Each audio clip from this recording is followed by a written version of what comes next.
All right, so now we back. We back. All right, so check this out.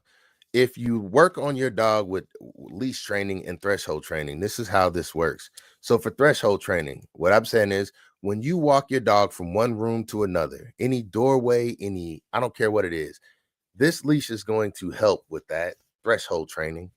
And how that works is before you walk from one room to another, you pick up this leash and you walk your dog. You get control of your dog.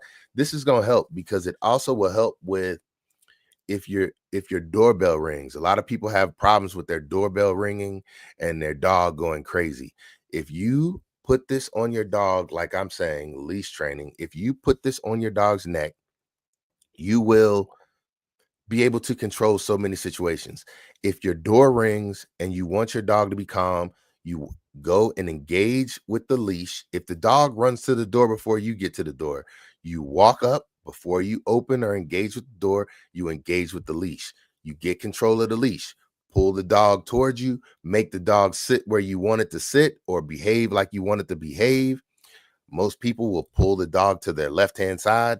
And I'm saying, do not engage with the door until you have full control of your dog. What that means is you grab the leash, you walk up, your dog is barking. You tell your dog to stop barking. Your dog will look up at you like, what are you doing? Why are you stopping me?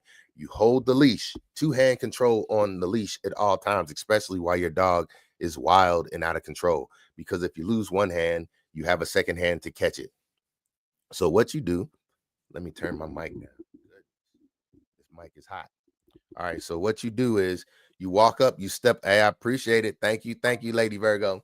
You walk up, you step on the leash, you pick up the leash. The dog is barking at the door. You tell the dog to stop barking. You make it sit where you want it to. Then you walk up to the door after the dog is under control. After the dog is under control, you open the door. The person on the other side of the door should not be met with a happy and overexcited dog. Do not let the person walk in the door until the dog is under control. Do not let your dog jump up on people. Nobody wants a dog that jumps up on people. So you pull the dog under control. You tell the dog where to be. This is the same thing with threshold training. Doorbell rings, engage with the leash, not the dog. Engage with the leash. This will help you.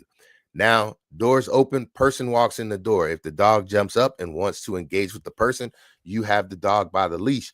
Pull the dog back. Do not touch your dog at this point. If someone walks in and is encouraging your dog to jump up on them, that is encouraging a bad behavior, and you will have that problem everywhere you go. With a dog, you have to be consistent with your actions with the dog at all times. You can't pick and choose when a dog can. You can't say, okay, the dog is allowed to jump up on this person, but it's not allowed to jump up on this person because the dog will not understand that. If one person allows it to jump up on it, then everybody will think it's okay for your dog to jump, or your dog will think it's okay to jump up on everybody. So, whatever you encourage your dog to do, I'm saying if you allow it to do it in one situation, it will think it's okay to do it in all situations. So when I talk about threshold training, the first thing I do, I have a door to my office. Before I walk out of my door with my office, I make sure my dog does not cross that threshold before me. Even now that she's older, she's been trained not to walk through a doorway before me. If people practice threshold training, when your front door gets left open or open, you won't have a dog that bolts out the door. If you practice threshold training, if you're walking down the street and you come to the edge of a curb, your dog won't jump out in the street and get hit by a car because it knows not to cross thresholds before you. So a threshold is a doorway, the entry from one room to another. Even if you have an open kitchen, but you're walking from the kitchen to the living room, I'm not saying open like completely open. I'm saying where there's a separation of the two rooms. You would want your dog to wait before let you cross into it first. Basically, if you cross into it first, then your dog will know that it's safe to cross into that area as well. That keeps your dog from getting hit by cars walking the neighborhood and by carts and people in stores. You basically, if you practice threshold training, you will be able to take your dog into places where most dogs can't go. The thing that I try and tell people is the more disciplined a dog is, the more access it gets to different places to go. An untrained dog can't leave the backyard, where a trained dog can go anywhere. A trained dog can go anywhere. A police dog can go anywhere. A service dog can go anywhere. Difference, whatever it is, the TSA dogs, they can go anywhere. They're trained well enough to be anywhere. But an untrained dog, it can't even leave the backyard. And a very much untrained dog can't even get inside the house, because don't nobody want the dog peeing and using the bathroom in the house. So what I'm saying is, the two things that are your best friend, it's actually three. I'm gonna give you a third one too. Crate training. A lot of people don't want to crate train, and I'm saying crate training is probably one of the best things you can do for your dog. Most people don't want to do it. But if you want a calm dog, I'm not talking about somebody who wants an aggressive and rowdy dog. If you want a calm dog, then you need to be crate training your dog.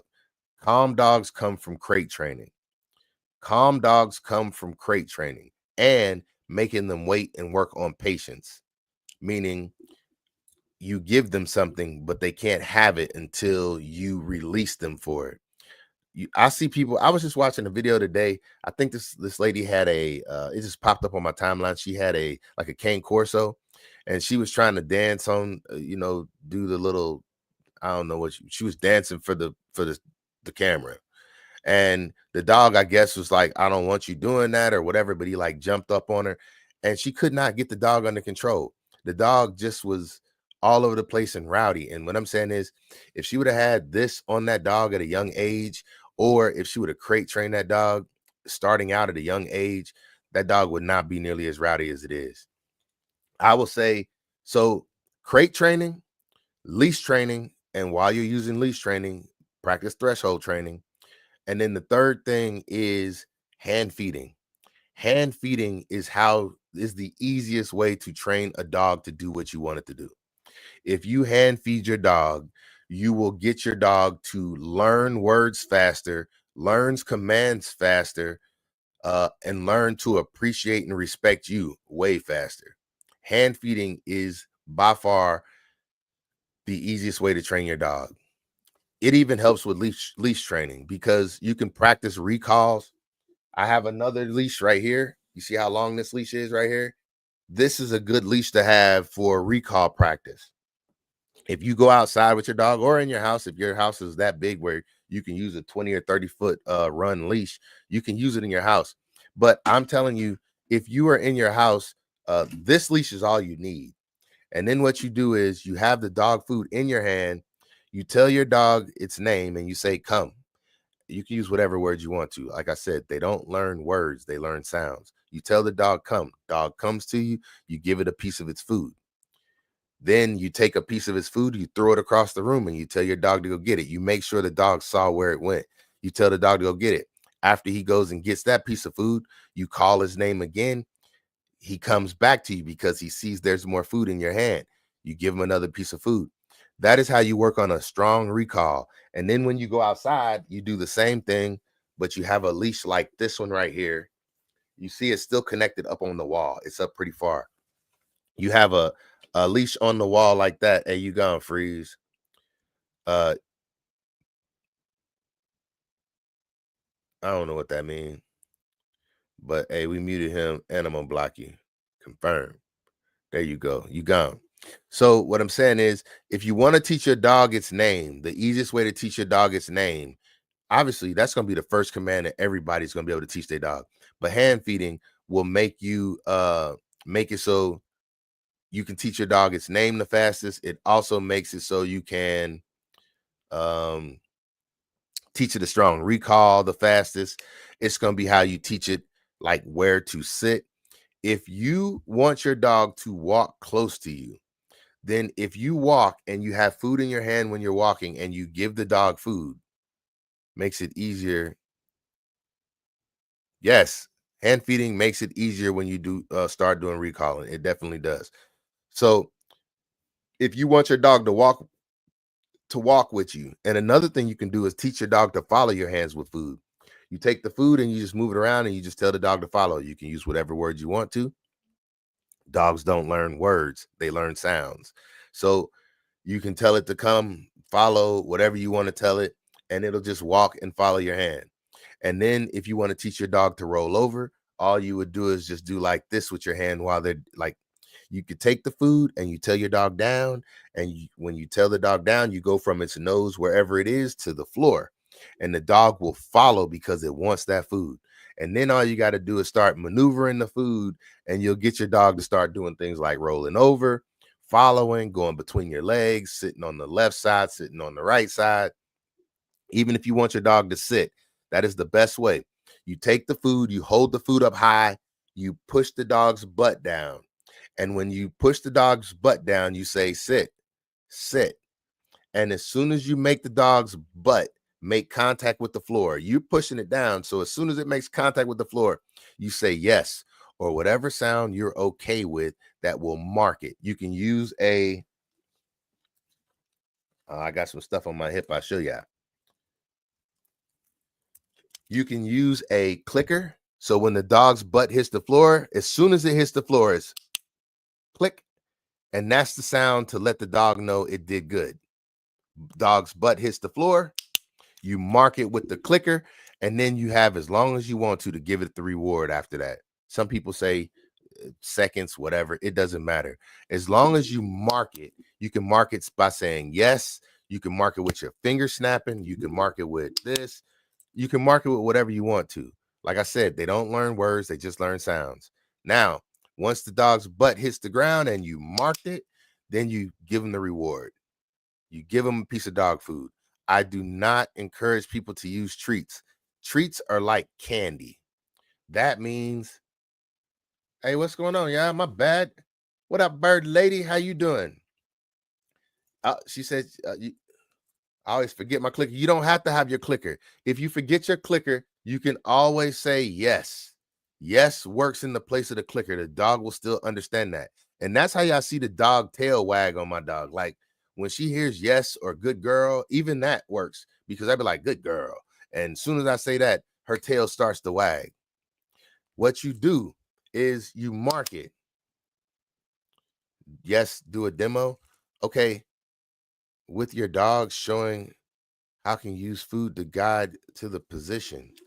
Okay, let me see. Now she already ate for the day, and I don't want to get my hands on messy. Everybody be asking me why I be using gloves. And this is why I be using gloves, because I'm not about to leave this live stream after this and go wash my hands. So I always carry some gloves with me because I have my dog everywhere I go. She be with me at training. If I had to show y'all, let me see if I can manage these cameras over right quick. Hold 1 second, y'all.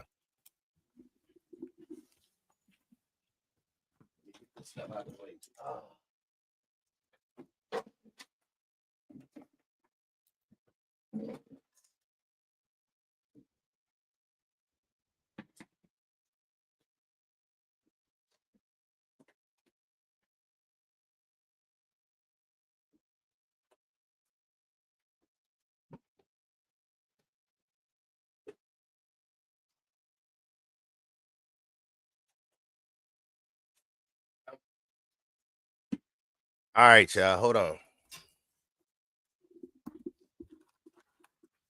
Here we go. I'm gonna turn this camera this way.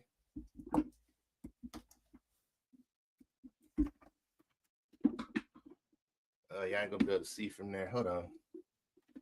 There we go. I don't need this plugged up.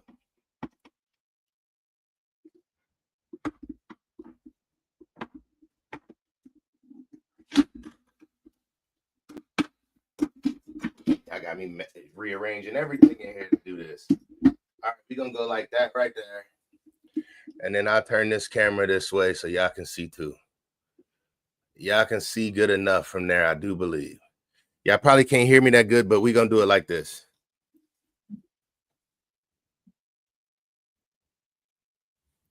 All right, so here we go right here.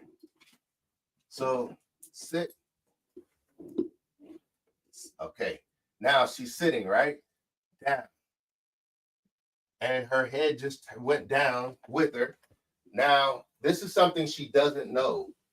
Come, sit down, roll, roll. Up here, come on, down, roll, roll, down, roll, relax. roll. Come on. See, now she don't want to do it because she knows she ain't getting it. Come on. Come on. Logo.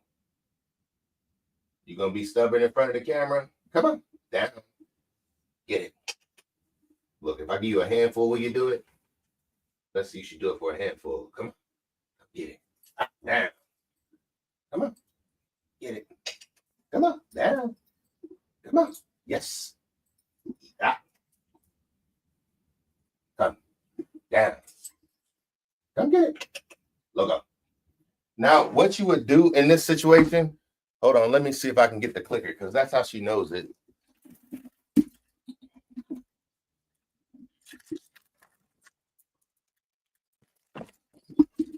So as soon as you start to get a little bit of movement, you want to marker the situation.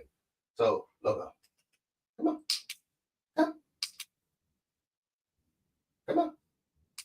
Come on. Come on. Roll. Yes. Come on. Come on. Come on. Come on. Come on. Roll.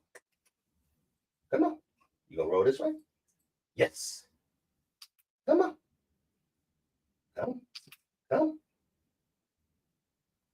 You gonna quit? You gonna quit? You see her slobbering now. She's like, you teasing me. Come. Come. Back. Look up. Back. Down. Come on. You can have that when I dropped it. Yes.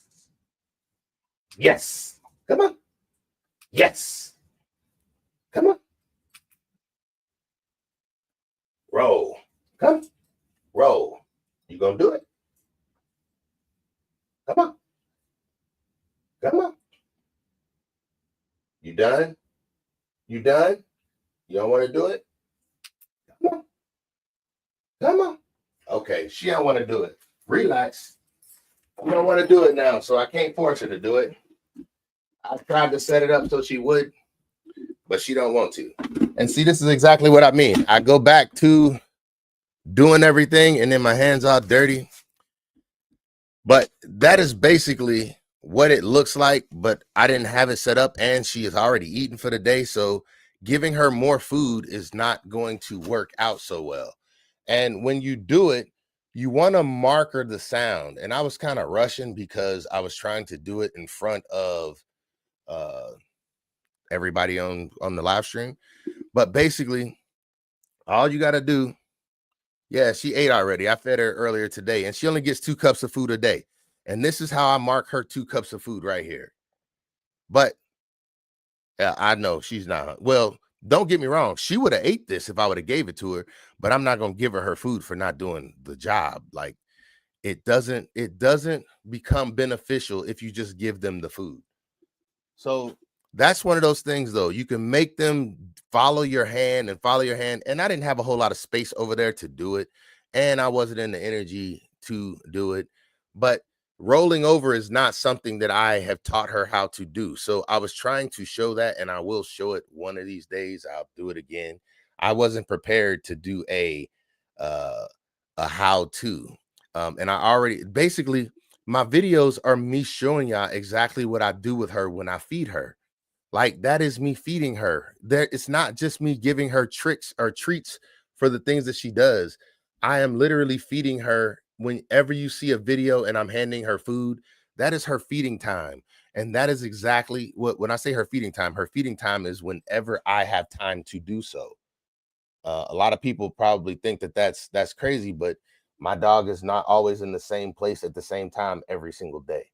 And I just messed up this camera. My bad, y'all. But so what you do is you sit there and you use the clicker. I didn't do it 100% accurate because I was just trying to get her to do it. I figured she would have did it a little bit easier because she's so old. But what I do with her, and you can do this as well, is if you want your dog just to be close to you and you want to teach your dog its name or teach your dog how to come to you, you say, hold on, let's see if I can do it from here. Logo, come.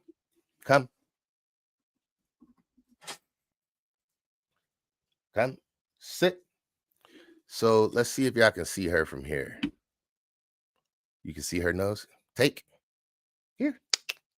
Oh, she's like, no, you're not going to do this in front of the camera for me. But there she is. You see her take that out of my hand. You can't see on this camera. But let's try it again. And all you have to do is just keep your dog close to you and just give it its food. And if you do that, you will get your dog to be calm and to sit next to you. And that's all you have to do. And this is warming her back up. But she also might have to use the bathroom because we have not been back out to the bathroom yet today either. And I will be taking her out in a minute. But all you have to do is just, and you see how she takes it gently.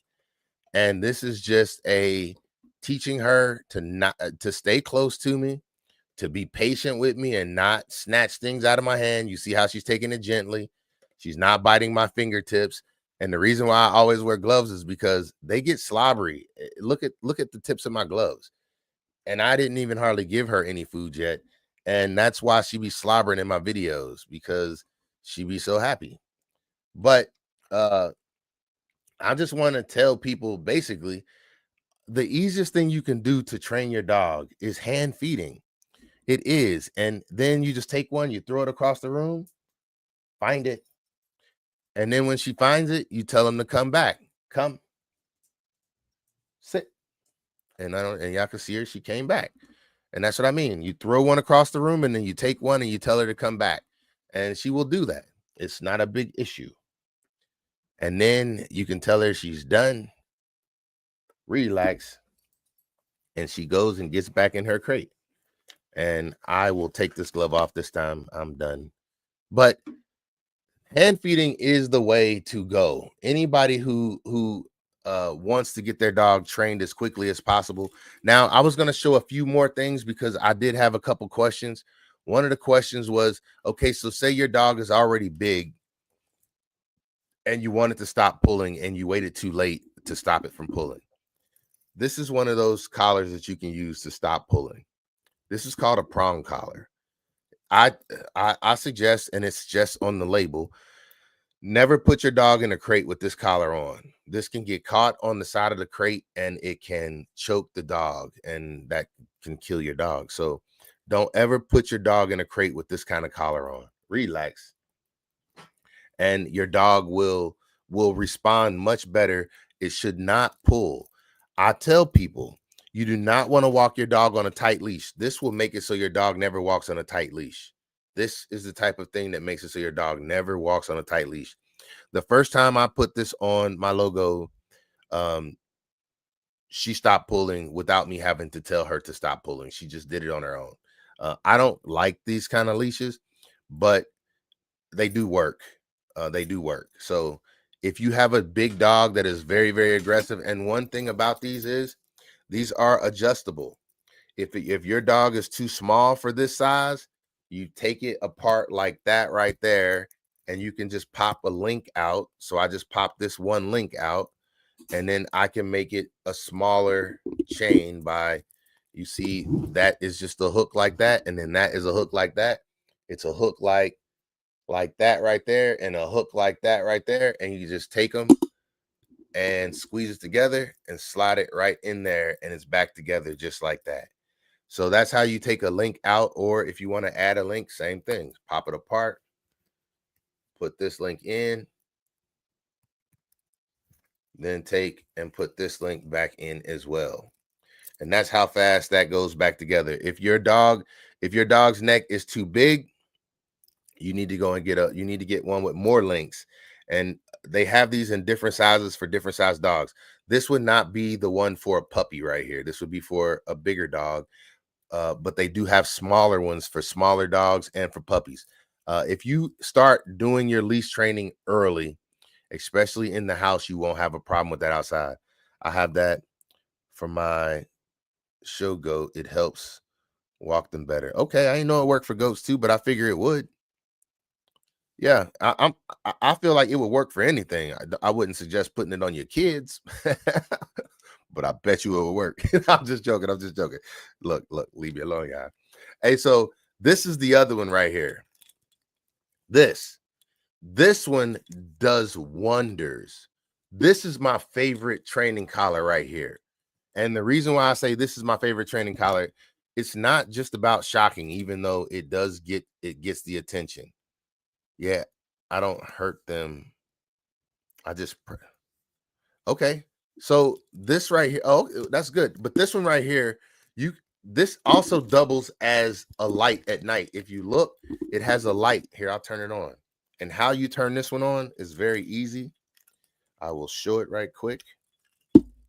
I keep this on my pants loop because if I need to do something to correct my logo, it's with me, but she does not wear this anymore. She's past this stage, but sometimes we have bad communication and then I go to this.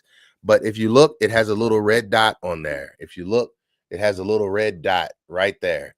And then on this one, it has a red dot right there. That is the key to turn it on.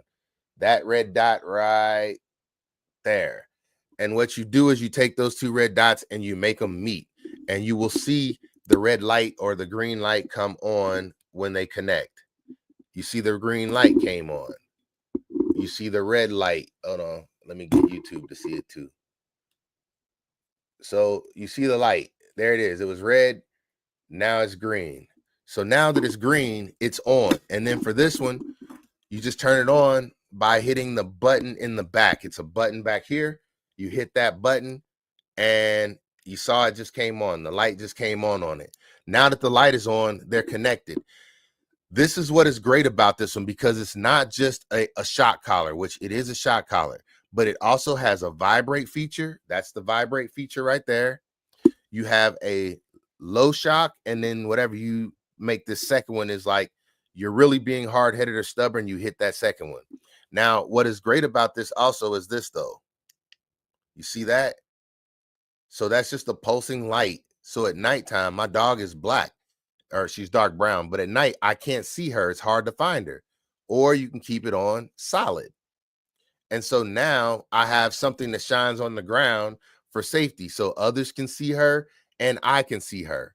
So it also, like I said, has a vibrate feature. The vibrate feature is, hey, pay attention to me. Pay attention to me.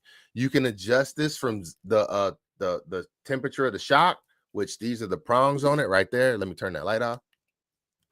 These are the prongs on it right there. You can see them. Now, I will say this. I learned this the hard way. These can also mess up fur, though. When I say mess up fur, if you leave them on too long, it can rub off fur. Sometimes I fell asleep with it on her. I mean, you put her in a crate or whatever you do, and you just forget. And I did that a few times, and it rubs off fur. It also can get too hot. It can get too hot. They definitely can get too hot. It goes from 0 to 100, and how you regulate that is through the spinning of this knob. Now you lock it by pressing that knob down. If you look, now it's flashing. When it's flashing, it can be adjusted. YouTube, you can't see it, I think, because since it's green or blue, I got the green screen up. You can't see it. My bad, y'all.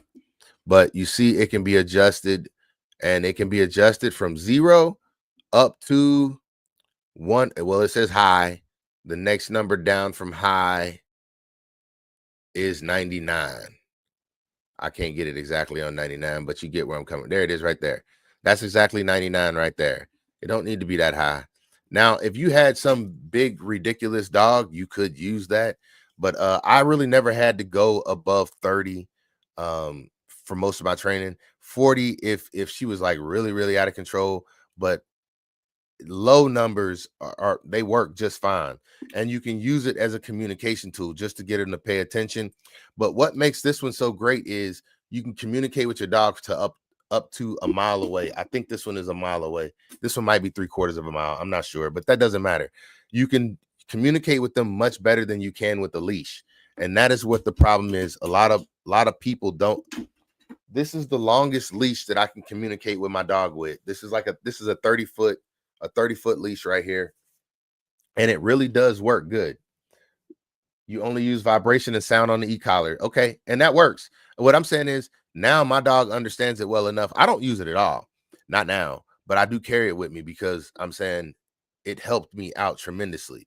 And with her being everywhere that I go, I need her to focus on me. And that is how I got a lot of her attention when I didn't have a cup of food with me, but she still needs to be on her best behavior. That was in her training phase. And now I'm saying she's past her training phase. She's no longer in training, so she doesn't need to use it. Those are the things that I use for training. I have one other. I'll get it down right quick.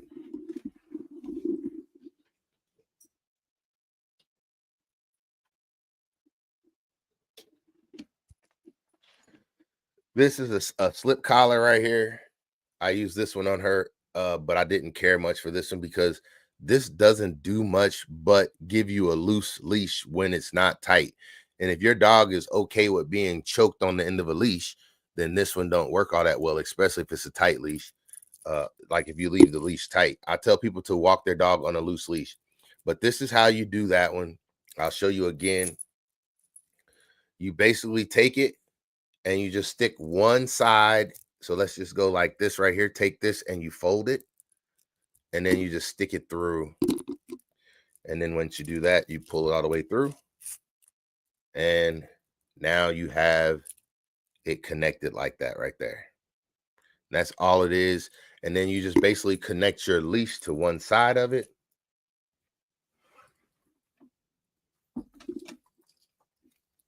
Like that right there. And then this part is the part that just slides up and down for tightness. And this will keep your dog from pulling. It's supposed to, but this does. I don't think this does. If you have a dog that does not mind being, I don't know, at the end of a leash, it don't matter. Like if you ever see like pictures of people with a dog and their dog is like front 2 feet up off the ground and it's barking at something. I don't think these do anything for that really. It'll just choke your dog. The dog would lose oxygen before it gives up. I don't care for that one as much. I don't care for this one either, but I'm saying this one works. Just make sure for either one of those two, you don't put your dog in the crate with these kind of things on, because they can choke to death on them. So don't put your dog in a crate if you use things like this. Do not put this on the dog in the crate. Bad things can happen. Now, the thing that I recommend though is a regular standard collar. Your dog should always have a standard collar on. I don't have my standard collar in here because it's in my bag in the other room. Anyway, it's just a regular standard collar, and you hook this to it. And I'm saying for the first 6 months, I tell people everybody should just let their dog walk around in the house with one of these on. And you engage with this instead of engaging with your dog. It'll teach your dog not to run from you. Like, you do not want to start a habit of chase. And if your dog doesn't have a leash on it, whenever it doesn't want to do something that you want it to do, it will take off running from you. If you put a leash on it in the house, not this kind of leash though, not this one. I'm saying use one like this. Looks the same, but this end was split. This is what it comes like. This is what I did with it. I split it. And the reason for that is so like if he gets hooked on something in the house, you see how that just goes right through. So if it's hooked on the leg of a chair or something like that, it can just go right through. Now, when your dog is walking around in the house, you do not want to have this on either. Like, don't leave this on this. Don't do that. Just a regular standard collar. When your dog is in the house for the first 6 months of his life, this should be like your dog's second tail. And then what I'm saying is, when your doorbell rings, you step on the leash, you pick up the leash, you walk your dog to the door. If your dog's in the trash can, you step on the leash, you pick up the leash, you correct your dog. The reason for a loose leash walk. So dogs feel everything. They feel everything, especially through a tight leash. If your leash is tight like this, then it's like a guitar string. It's like a guitar string. And people wonder why their dog barks at cars when they drive by, or barks at people or other dogs when they walk by. A lot of it is because you taught it how. Yo, what's your TikTok? Shaw Speaks. A lot of people, they communicate with their dog through this and they don't know. All this is like a guitar string. So if your dog thinks you're nervous, like if you see a car driving by, like most people don't realize, your dog never barks at parked cars. It only barks at cars that are moving. And normally it's because of the energy you're sending through the leash. You don't understand it, you don't know it, but your dog is like, oh my goodness, my human is nervous about something, so let me engage with it. And that's like you pulling your dog back. And what I'm saying is, if you walk with a loose leash, the dog doesn't feel any of that. And how do you get a loose leash? Well, you can use those devices that I showed you, but I'm saying the best way to get a loose leash, well, learning how to correctly correct is the best way. Let's say easiest way. The best way would be hand feeding and walking with your dog where you want your dog to walk. If your dog is hungry and you're walking down the street and you give it food, just like y'all saw me giving my dog food when I was sitting right here. If you learn how to give your dog food while you're walking, then your dog will always stay where the food is. And that's how you're going to get to the quickest walking off leash, by making your, and let's be clear about something. Dogs are habit based. They don't work any other way. They create a habit and then they stick within their habit. They're not as difficult or as complex as people are. We might have 100 different things that we do. Dogs like whatever is the most consistent routine. My dog now, after walking with me for 2 years, all she knows is walking beside me. She don't know walking in front of me. I tell people, when you train a dog, for some people, you kind of lose some of the best parts of a dog. And the reason I say that is because a dog that is trained, it will only do what a trained dog does. It won't do untrained activities anymore. So an untrained dog, like a trained dog, is not going to, it won't just walk away. It will sit there. Like people say, oh, I just love how your dog looks up at you. What I'm saying is my dog is trained to look up at me so she can understand what I'm going to tell her to do next. People are like, oh, she looks up at you like she loves you. Okay, I'll accept that. But what she's really doing is looking up saying, what are you going to tell me to do next? Because I'm ready. Now, that might be a sign of love. I get it. But it's training. And so a untrained dog, what's going on? Hey, you can go ahead and show me how to be a moderator. You said you wanted to be a moderator. I got you. I mean, you got me. I appreciate it. I definitely would love for you to do it. So however we get that started, I'll put you on. Let me see if I can, as easy as let me see. I don't know. I do know.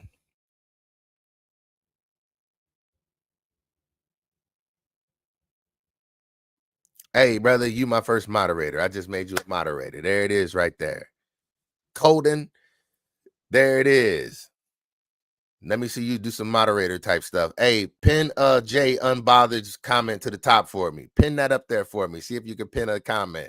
Because Jay, I appreciate you coming through too. Yep. So go ahead if you can. Let me see some moderator activity. Oh, there it is. I got my first moderator, y'all. Hey, there it is. First moderator. I appreciate you. I appreciate you. So what was we talking about? I just learned how to get a moderator, y'all. Ain't that something? And he did his first moderator activity. Hey, that's dope. I appreciate you. So what I was saying though, an untrained dog will not do a trained dog will not do untrained activities. So if you like your dog, like I have to tell my dog, go play, just so she will run away from me. Literally. Like I say, go play. And then she just takes off. What do people call it? The zoomies. Like if I tell her go play, she just runs around, and then she comes right back to me like a boomerang. It's like I have to say go play again, and then she'll run and do the same thing, and then she'll come right back to me. Like, what's next? And so if you like your dog just doing random things, then I'm saying by training it, you will take away those random activities. It doesn't happen. My dog looks at me every time, like she goes to the potty and then she just looks at me and is like, what you want me to do next? And I'm thinking, well, you know, the next activity is to come back to me. Most of the time she does, but if she doesn't, she'll just sit there and look like, what you want me to do next? And it's like, come or heal, or I have to tell her something. Get that call. I don't know what you mean. Hey, but what I'm saying is, if you like a dog that does just about everything, but you don't have to train them to no end. You can train them to stop where you want to stop training. Some people are okay with just their dog knowing how to sit, stay, leave it. Like those are the basics that you need. It's like 7 basics. Hold on, I'll pull it up right quick. What are the 7 basic commands every dog should know? So I'll get it right because I don't want to just be spitting them out. Basic 7 basic commands for dogs. There are 7. What are the 7 commands a dog should know? Sit, stay, down, come, heel, and no. I say leave it. I don't say no. I say leave it. So sit and stay and down. Come is your recall. Off, leave it. So hold on right quick. They say off, and this is what I mean when I say that people use it's just sounds. So sit, stay, and down. Those are good. I really believe you only need sit and stay, but down is a good one. I do agree, down is a good one. I tell my dog down a lot when people approach that I want her to lower herself to make it harder for them to get to her. But that's why I also make her stand between my legs. It's like a crated position, but that's not important. But sit, stay, those are 2 good ones. Sit and stay are very, very important. Down, somewhat important. Come, that's your recall. Come, or whatever you want to call it. But just telling your dog to come to you is a good one. Your dog should know how to return when you want it to return. And then the other one, heel. That means be on your left-hand side and normally walking on your left-hand side. So off can mean a couple things. Like off, you could tell your dog off to get off of something.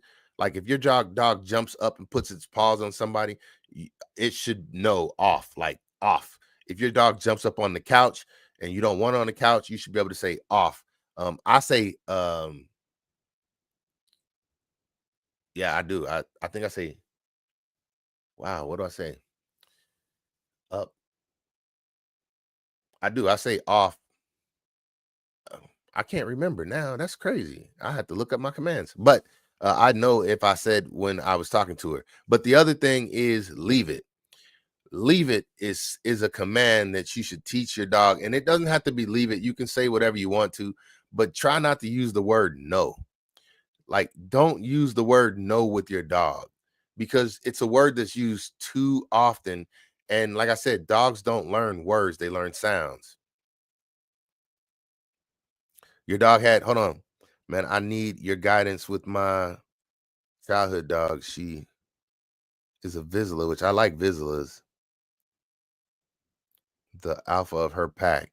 What is she? You said she has too much energy. So this is what I'm talking about. One way you can stop the energy is leash walking, threshold training, leash walking, threshold training. The other way you can stop the energy is crate training. If a dog is very, very aggressive, the first thing I do with it, whenever I encounter an aggressive dog, if I'm able to take care of it or train it, the first thing I do is I crate them. And I only let them out the crate when it's time to use the potty or to go for a walk. That's it. Out for potty or go for a walk. And then what I do is when the dog is in the crate, I just feed it through the crate. I feed the dog through the crate. And what I'm saying is it takes a lot of their drive away to be really, really aggressive. Crates, let's just say it like this. A crate is kind of like swaddling a baby, or even, well, that would be like cribbing a baby. I mean, cribbing a baby, and also kind of like people getting put in jail. Like you couldn't conform to your surroundings, so we're going to give you a little bit of time to adjust. And what I'm saying is that is why I say crate train your dog when you first bring it home from the. It don't matter if your dog is coming home from the pound or shelter, or if it's coming home from a breeder. And you can do this with any dog at any age. People think that it's never look, They say, can you teach an old dog new tricks? I'm not here to talk about that. I don't teach tricks. That's why my dog don't know how to roll over, because I never taught her that. That's a trick to me. It's no need for it. What I do is I teach behaviors, and a behavior is something that you can learn at any age. Any age, a behavior can be learned. So what I'm saying is, when you're in your crate, don't bark. If the dog is barking in his crate, walk away from the crate. Just like if a baby was crying in his crib, walking up and showing it attention only encourages the behavior, because it's like, every time I want you to come over to the crib, I'm going to cry. Even if you don't pick it up, it's like you go over and be like, oh, even with your dog, if your dog is whining in the crate, walk away. And when your dog stops whining, go back and give it some food. Then it'll learn, okay, when I whine, as soon as it starts whining again, you just get up and you walk away. The dog will learn, and they can learn as soon as you bring them home. You don't have to train heavy. I'm telling you, this is the stuff that makes it so much easier. When your dog is doing something you don't want it to do, don't pay your dog any attention unless it's in the trash can or tearing up something. Then what I'm saying is, that's when you engage with this leash. You don't engage your dog. I tell people, most people touch their dogs way too often.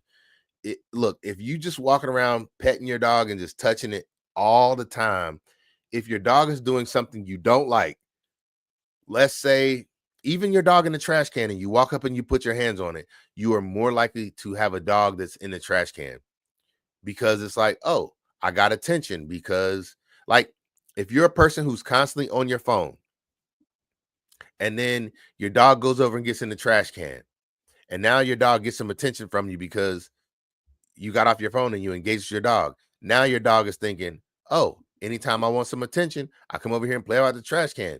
And if you don't have a leash on, then it's like, oh, now we're playing a game of chase. This is fun. That's what I'm saying. So don't touch your dog if your dog is whining. If you don't want your dog to be a whiner, or say your dog shivers. People's like, my dog suffers from anxiety. No, your dog suffers from a condition that you gave it. You put your dog in a situation where it seemed like the dog had anxiety. You comforted the dog, and now the dog has learned, okay, when I want to be comforted, I'm going to act like I'm going to shake and twitch. And then you walk over, you pick your dog up, and you're like, oh, what I'm saying is, people who think that their dogs have, I'm not a animal behaviorist, so I don't know if dogs have those kind of things or not. I'm not saying that. What I'm saying is, a lot of people encourage it, and they encourage it by showing it attention at the wrong moment. I'm saying dogs are always learning, not just when you think you're training.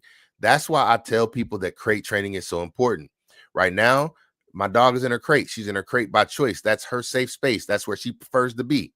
She got in her crate, and she knows that's her safe space. Now, if she was out of her crate and walking around in this office, she could be nibbling on anything and I wouldn't know what she was doing. And she would be learning the things that she likes and the things that she don't like. If you put your dog in a crate, they can only learn the things that you put in the crate with them, right? Enabling that type of behavior by showing some type of attention that makes right. It's the same thing with kids too. If you encourage the behavior, you will see more of that behavior. I'm saying dogs learn. That's why people put their dog in the backyard, and then they get mad because their dog is always digging up their yard. It's like, well, what did you expect it to do? You put it in the backyard and you wasn't back there with it.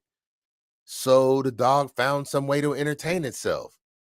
The dog jumped over the fence and ran out the yard.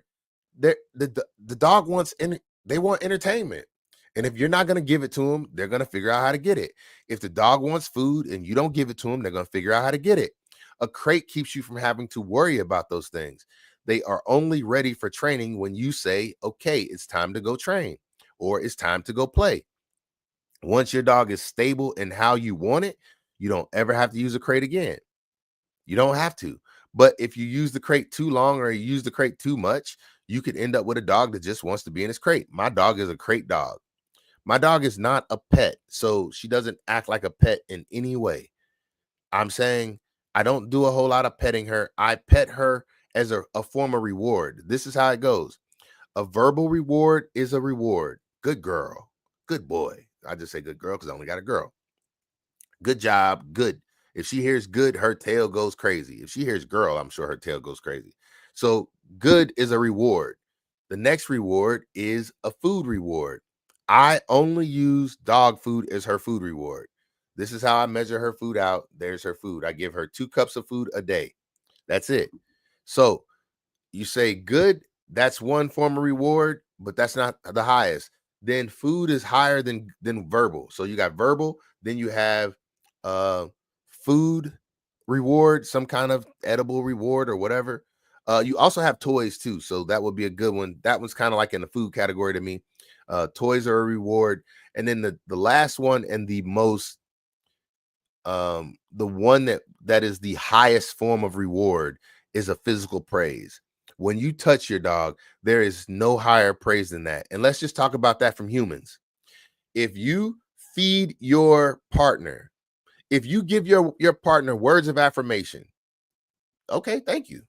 If you feed your partner or give gifts, okay, thank you. But now physical touch, everybody would agree that physical touch is the highest form of reward that you can give to a person. Physical touch. I'm talking about intimacy. You get where I'm coming from. That is the highest form of reward that you can get. And that is the same thing with a dog. When you touch your dog, that is a physical bond between you and your dog. And so if you use that at the wrong time or you use it too much, you will deaden the effects of being able to use it as that form of reward. If your dog is getting the highest form of reward without having to do anything for it, let's just talk about it from a job standpoint. If your job is giving you your paycheck plus bonuses, now we getting paychecks plus bonuses plus time off. What's your motivation to go to work if they did all that before they ever paid you? And you know they're not going to fire you. What would you do? Would you go in and be the most productive you? I don't know. I don't know. I don't know, David. But you said, what's your form or reward? I don't know what you mean. You got to be more specific. Hey, Colden, don't eject him just yet.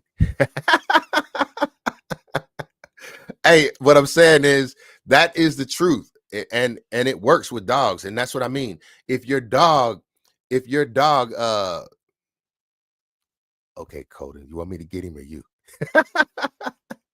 Hey, no, I'm just playing. He ain't bothering me. But what I'm trying to say is, if your dog gets touched all the time, that is why I say engage with the leash. Engage with the leash. If your dog is in the if your dog is in the thank you. It worked. I appreciate you. Hey, so if your dog is in the trash can, I'm saying if you touch him at the wrong time, like if you're a person who pays your dog no attention, then what's going to happen is your dog is going to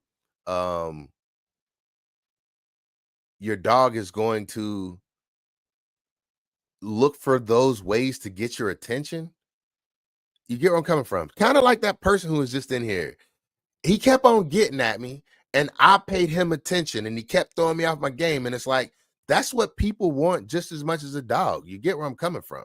So you got to learn how to properly reward your dog with proper timing. And that is the biggest thing you can do. When your dog sits, that's what I said. As soon as the butt hits the floor, this marker lets the dog know when it's doing something right. So even if it starts to move in the right direction, you can hit it. And then the dog will look like, oh, okay, I did that right. And they'll start searching, trying to connect the sound with what they did right. Oh, man, not Michael Vick. You didn't got locked up for that? Hey, I hope not. Dog fighting ain't cool. So that is how you marker the dog. When it sits, as soon as its butt hits the floor, when it does whatever activity you want it to do, you mark it, and then you got a few seconds to reach in your pocket and get out whatever you want to give it and reward your dog.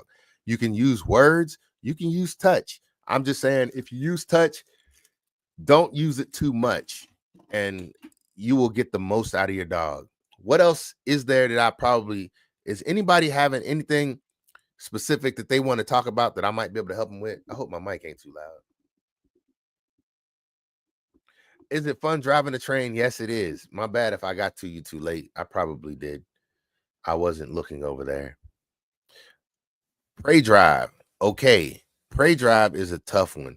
But once again, I would say prey drive, the way to stop prey drive, in my opinion, is going to be working on um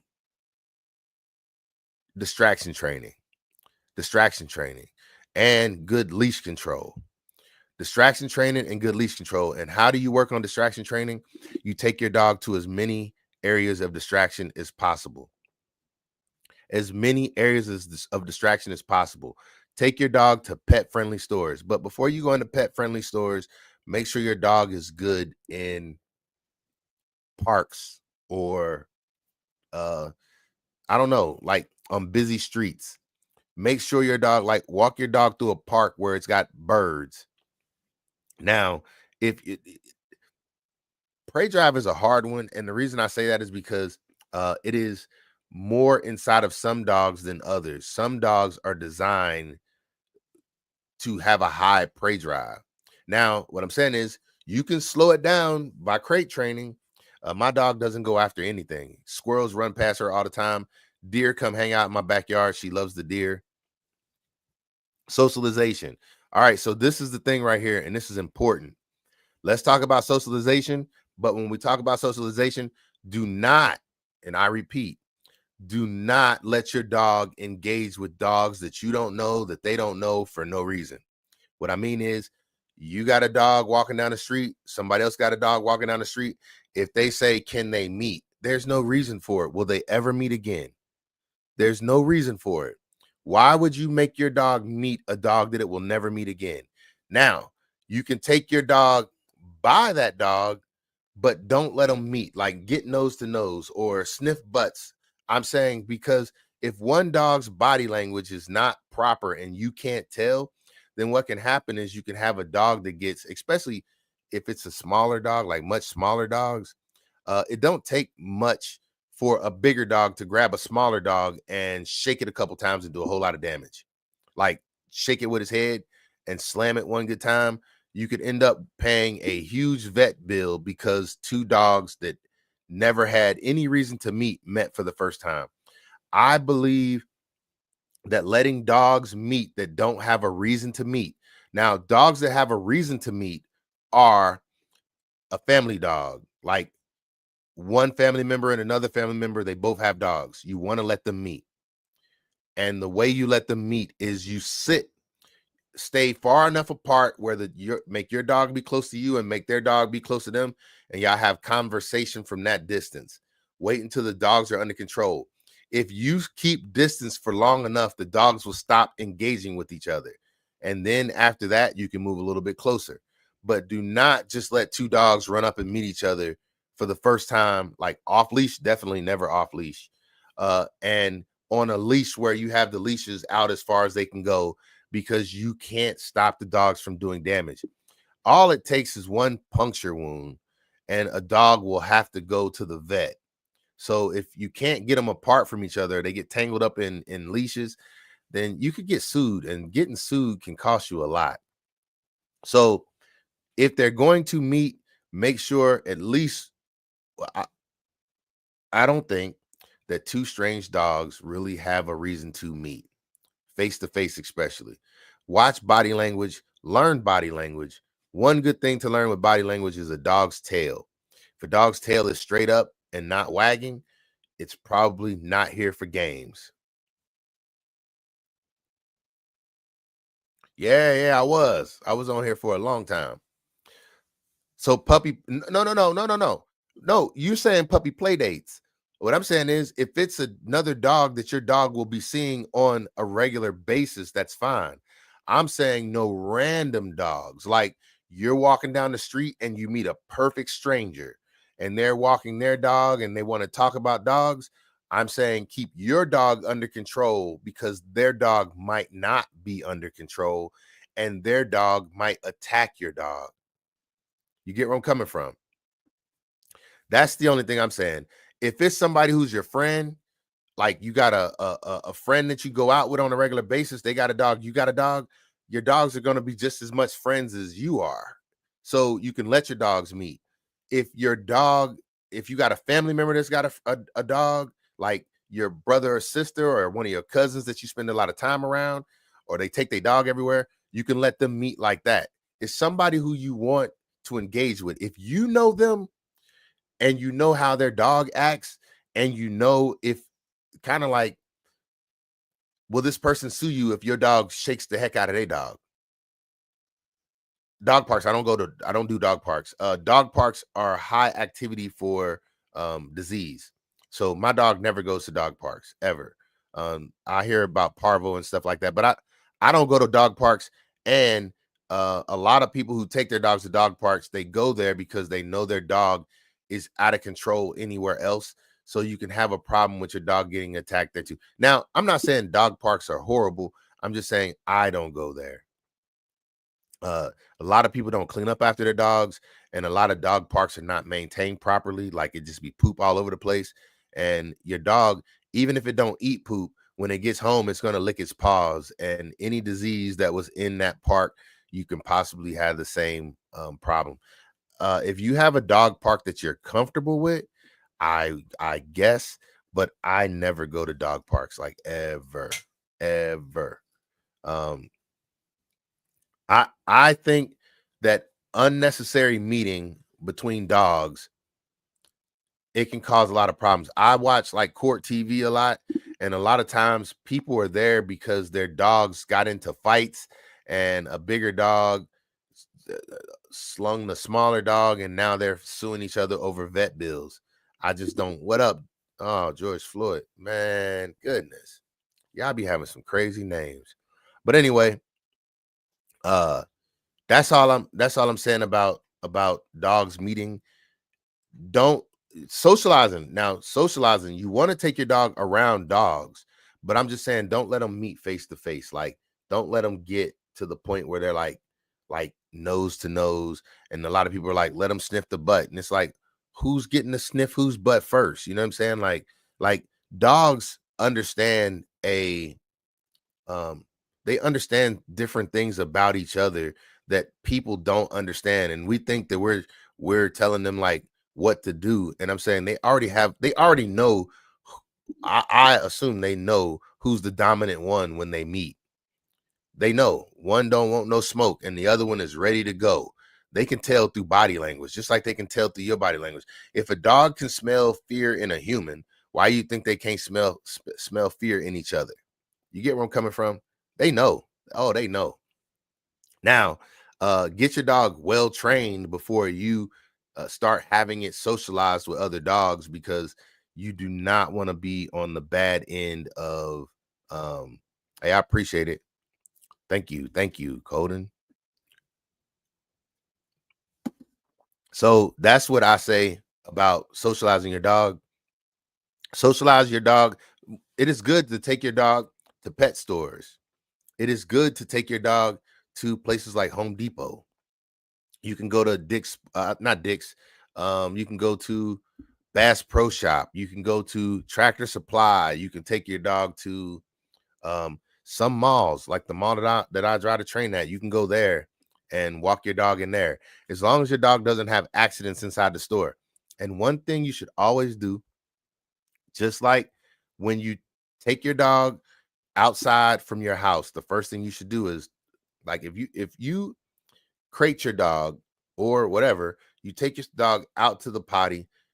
If you take your dog somewhere or you play with your dog, before you come back in the house, you should also give your dog the opportunity to potty again. You don't know how worked up it got. Yeah, Bass Pro Shop is pet friendly, Tractor Supply is pet friendly. Um, I'm trying to think of what other stores are pet friendly. Um, you can also do a search. Matter of fact, I can do it for you right quick.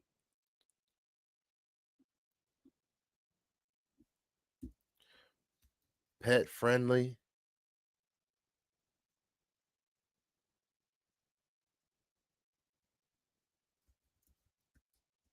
stores.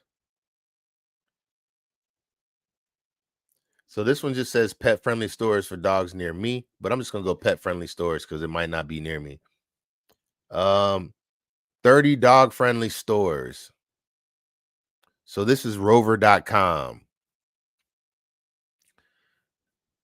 I'm hoping here we go. So we got Petco, PetSmart, Tractor Supply, Nordstrom, Bass Pro, Harbor Freight, um, Everlane, Everlane, Joanne Fabric, At Home, Home Depot, Lowe's, Pottery Barn, TJ Maxx, Marshall, HomeSense, Cabela's, which Cabela's got bought out by Bass Pro, The Gap, Old Navy, Orvis, Hobby Lobby, Ross, Michaels, LL Bean, the Apple Store, Lush Cosmetics, Macy's, Barnes and Nobles, Victoria's Secret.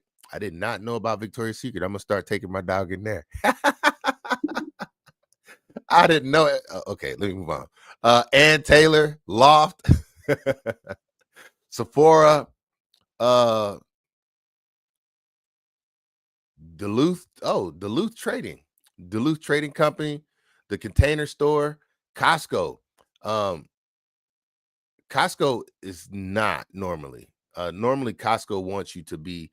It says all locations was the first list that I named. So Petco to At Home.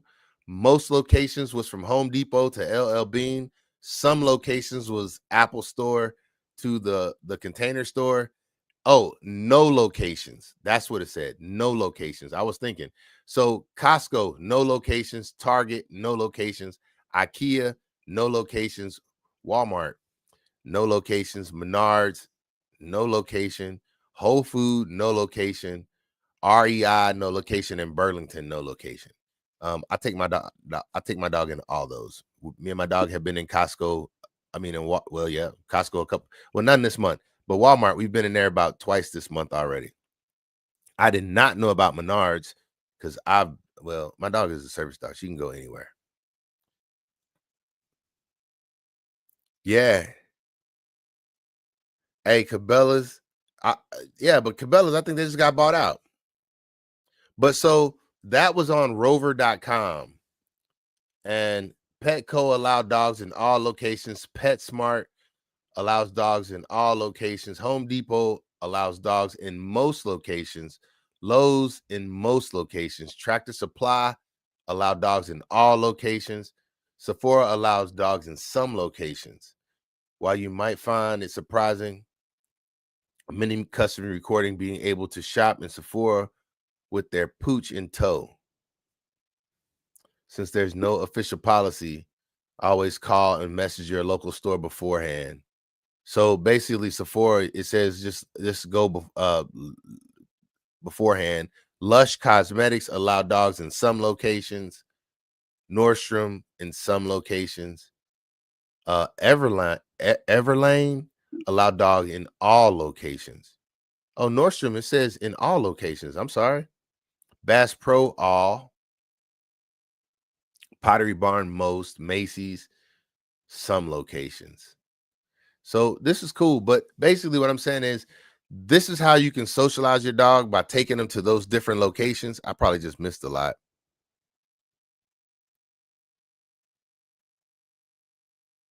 Why did I mute you last stream? Did I mute you?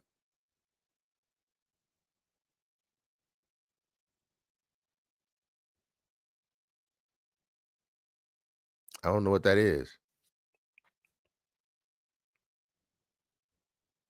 Oh, he said no, wrong person. Yeah, I didn't mute you. I'm about to say I wouldn't do that to you. At least I don't think so. Hey, so basically, what I did when I first got my dog is I started taking my dog in as many of these different locations as possible. I was in like now.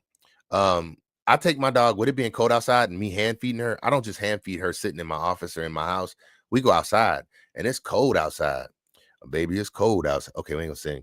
So what I do is I take her to Home Depot and I feed her in Home Depot. Literally, we walk around the Home Depot store. If you look at some of the videos, if you look at some of my videos where we're walking in stores, it's because it's too daggone cold outside. So I'll be needing somewhere to walk. And so I take her to those stores and I feed her as we walk. And you go to pet friendly stores, they don't care.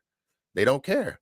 And you don't have to feed all the food in the store. You just give them a little bit, then you can go to another store. But sometimes I just take my dog to stores just to keep her current. Like some days I don't have nowhere to go, and my dog loves to be on the go. I got to keep her current on going. So I just had surgery 2 times where I was down for 2 weeks at a time.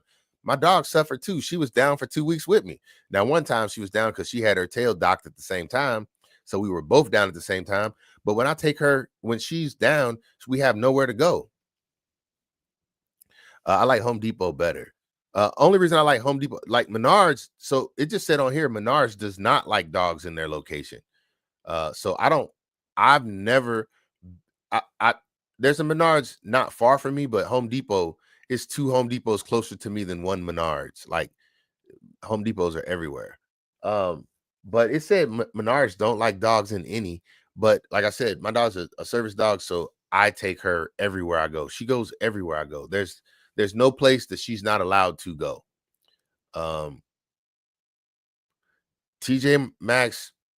Okay, so that says most locations. I don't see Menards this time now. It was a different search, but it does. It says Menards, no locations. So, me personally, I prefer what you're saying. I just got a pup yesterday, 8 weeks old.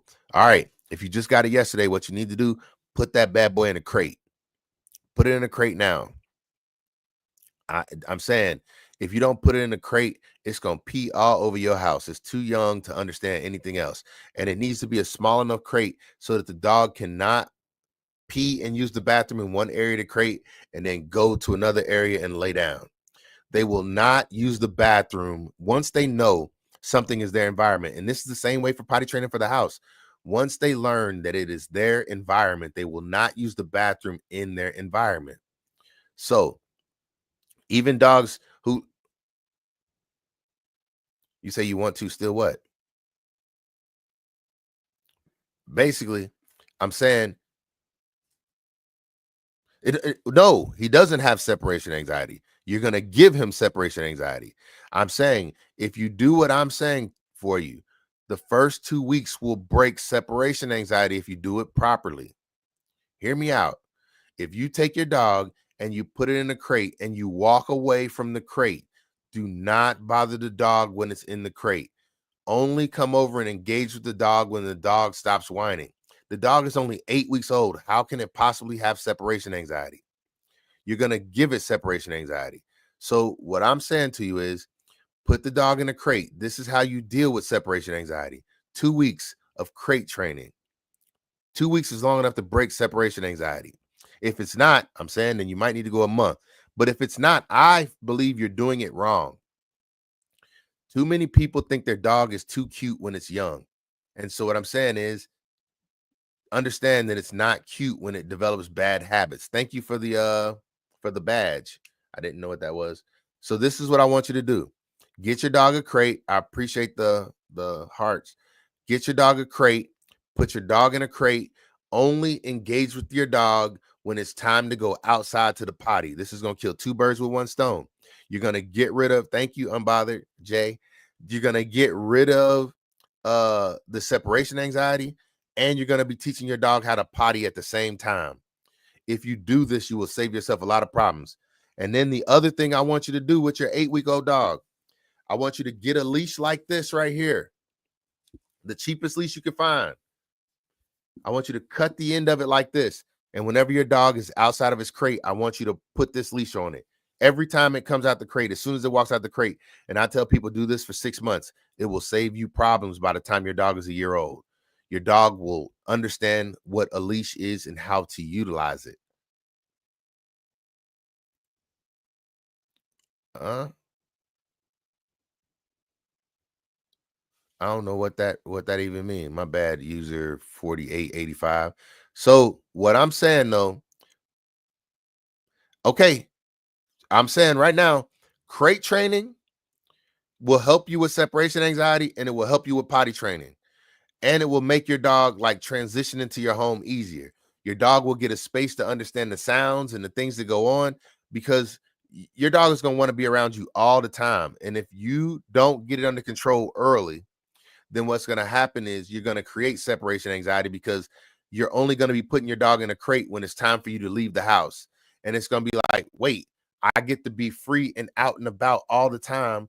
And then when you leave, you put me in a crate. That's going to make them have separation anxiety. Right. And you want the same thing. And I'm telling you, just like I tell people, if you touch your dog too much, it's going to be a problem. So put your dog in a crate for the first 2 weeks. The only thing that should really be happening, take your dog. So by the time your dog is 10 weeks old, I say you could do it longer than that, especially for an 8-week-old pup. What you need to do, take your dog outside to the potty as soon. Yes, it's especially when he's crying. This is what stops him from doing that. I kid you not. This is what stops. It's the same way as having a kid. Like, do you have kids? Because this is going to help you with baby training as well. I'm saying when you put that baby in a crib, you will learn. Don't go and pick up the baby once it's crying. You will only encourage it to cry more. So same way with a dog. Put it in a crate. Do not bother it. Leave it in the crate and walk away. Go do something else. Come back and check on it in 2 hours, because in about a 2 to 4 hour period, a dog that's that young will have bladder issues, like small bladder. Take the dog out. How important are routines for dogs? Very important. Very important. Now, times and eating is not so important. Eating is not important. A routine for a dog to eat is not as important as people think. A dog in the wild eats when it finds food. It doesn't get food every morning at 8 o'clock in the morning. No dog wakes up in the wild to a bowl of food sitting in front of it. So a dog can go several days without eating. I know most people don't want to do that, but a dog in the wild only eats when it catches its food or knocks over a trash can and finds it. So your dog is in the crate. 2 hours of being in the crate. You take the dog outside to the potty. Whenever your dog comes out the crate, do not play with your dog in the house before you take it straight outside. Every time you get out the crate, don't pick it up. Put this leash on it before you walk outside. If you start teaching your dog how to walk on a leash while it's 8 weeks old, you will have a dog that will master walking on a leash by the time it's a year old and can pull you. So this leash, as soon as the dog comes out the crate, you put this leash on the dog. Let him drag it around the house. But in the beginning, I'm saying don't pick up your dog and take it outside. You want to beeline it. Grab this leash and beeline it out the door. Even if you have to drag him a little. I'm not telling you to drag him like you're mopping the floor. What I'm saying is teach your dog how to walk out the door. Get to the door. Don't let your dog walk out the door before you. Once you open the door, you want to have control of the leash, because if you don't have control of the leash, you can have a runaway dog. This leash is going to keep you from having a runaway dog. If you teach your dog how to threshold train properly, your dog will never run away from you. I promise you. So hook this up to your dog as soon as you get it out the crate. Beeline straight to the door. Take it outside. Let it use the potty. Hold the leash and let it use the potty. Let it walk around until it finds where it wants to use the potty. You should make that about a 15-minute process every time you take your dog outside. Don't leave the grass area until the dog uses the potty. Take your dog to the same area to potty every single time. That smell will be a reminder to the dog. Didn't you say you need to go out with Yeah, that's what I'm saying. So you're holding on to the leash. You drag the dog outside with the leash. Once you get outside, you take them to the area and you're still holding on to the leash. You got to be outside with them. You hold on to the leash and you take them to the same area that it used the bathroom in one time. It does not matter. Wherever it uses the bathroom the first time, keep taking it back to that area. The dog is going to sniff the ground and then it'll get a reminder. Oh, this is what we come out here for. I smell where I peed last time. I'm going to pee here again. It's a good reminder. My dog has been using the same area in my yard for 2 years. She don't use it nowhere else. So you walk into that area, you tell her where to pee. This is why I tell people when they use pee pads and things like that, you're only encouraging a bad habit, because the dog is saying, I peed right here before, I could pee right here again.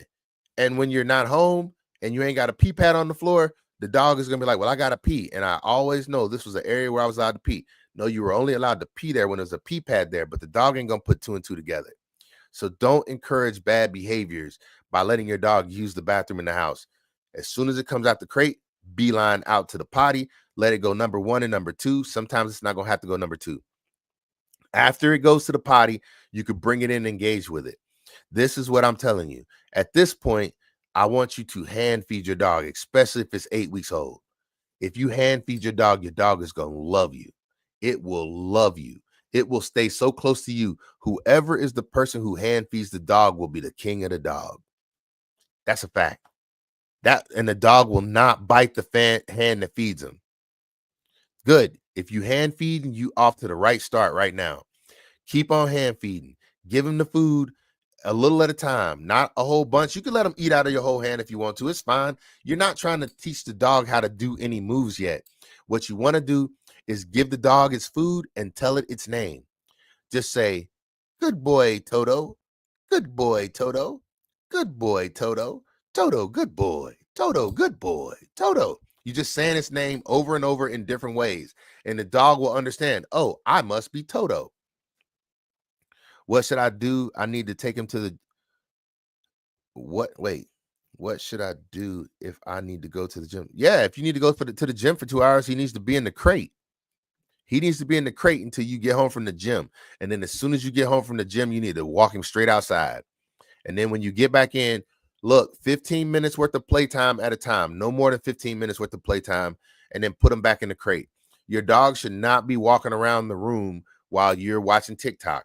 Your dog should not be walking around the room while you're on the phone with your girlfriend or, whatever.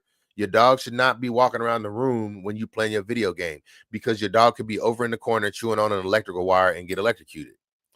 I'm saying, if you're not paying attention to your dog and your dog has not been trained, the same thing with kids. Once again, same thing with kids. Hey, I appreciate it. I appreciate you. With kids, this is what I'm saying. You go over, matter of fact, hold on. You go over and I can't remember how to do it, but I forgot what I was talking about. But basically what I'm saying is, with a kid, if you teach your dog or your kid like home safety, like you put outlet covers in your house because someday your kid is going to be in somebody else's house that doesn't have safety things. It's the same way with your dog. While your dog is young, you need to protect it from chewing on things that are going to be unsafe for it. People have poisons in their house. They have just all kinds of stuff. Dogs are not supposed to eat chocolate.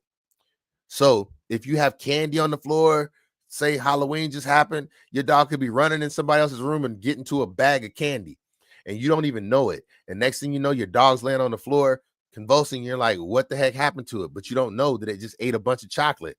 Now you in an emergency room with a dog paying $900. Yes. So the way you're going to teach him not to eat random foods on the floor is by not letting him have access to the random foods. And the only way you can do that is if you put your dog somewhere safe. Don't let your dog get to unsafe things. And that's exactly what a crate is. It's a safe space and a safe place. What up, Jefferson? How you doing? I appreciate you tuning in. I'm sorry I missed you so many times. There you go. I got you up there. So that's what I'm saying, though. Keep your dog safe by keeping your dog. What are your thought on raw diets? I don't think it's bad. I don't have enough research on that. I don't think it's bad. I think it's very expensive. I think raw diets are very, very expensive. But I couldn't see how they could be bad, because once again, if I went to thinking like a wild animal would only be eating raw food. So I can't say raw is bad. yeah, that bill runs up real quick. Because what I'm saying is, if you feeding your dog raw food, then you're probably feeding them the same things that you would be eating, and like steaks, chicken, I don't know, liver, different things like that. It's gonna cost a lot, but I can't see it being bad. I could not see how that could be bad, other than, like I said, it's gonna be expensive, because dogs can eat a lot. And another thing that I don't understand, so with my dog, my vet, I take my dog to the vet every month, and at one point my dog was too heavy. Hey, I appreciate the sub. Definitely, definitely. So one thing that I like, is my vet told me how many calories my dog was supposed to be eating for her size. She told me that she was overweight, and I was giving her 4 cups of food a day.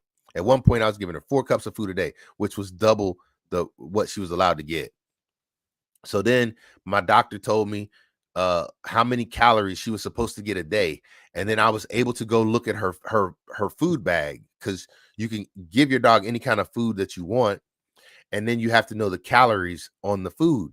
So if you do a raw diet, you would still need to know how many calories your dog gets a day, and then you need to know how many calories are in each kind of raw meat, if that makes sense. Like, it might be higher for liver than it is for chicken. It might be higher for pork, which I don't know. Me personally, I don't think I would ever give my dog raw pork. uh, but I can see giving raw beef. I can see giving, like I said, liver, chicken. I don't know. Maybe pork is not horrible for a dog. I don't know. I don't know. I just don't know if I'd want to be handling a whole bunch of raw meats all the time too. Another thing is, you're gonna have to keep a much more sanitary environment. Uh, if you decide you want to hand feed, I would definitely be wearing gloves then, because you're gonna be touching a whole lot of raw meat. But you could hand feed raw meats. You could. That would not be hard. I would line the inside of your bag with a Ziploc bag of some sort.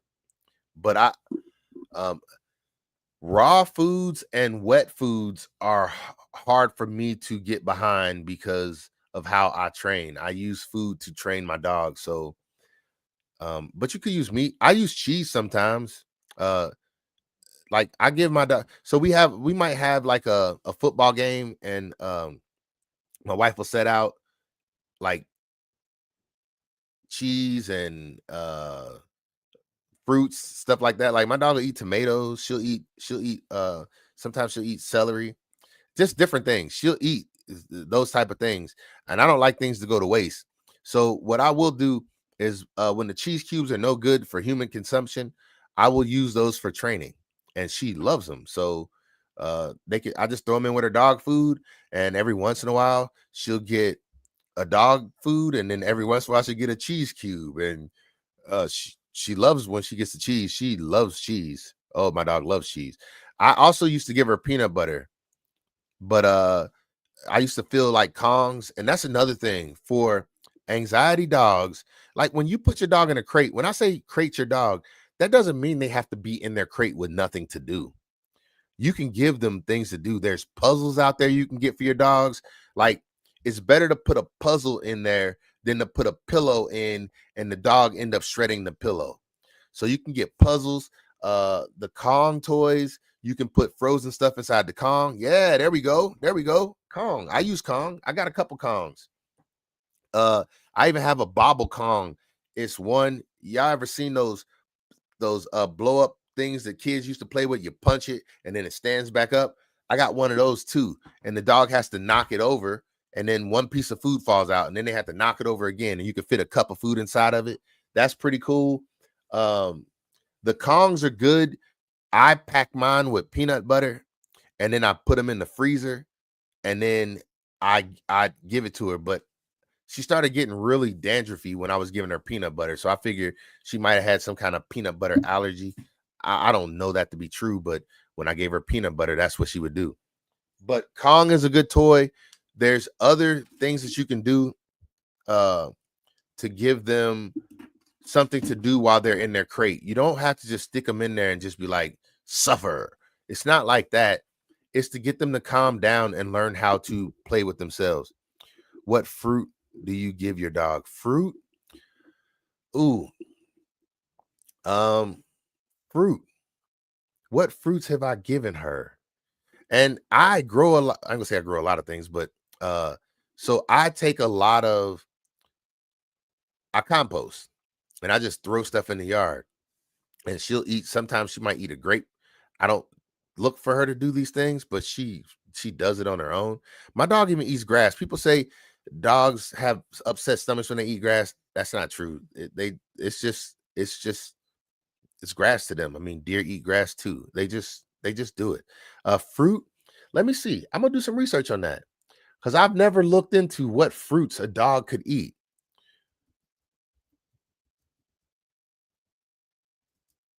Here we go. Fruits a dog can eat. All right, so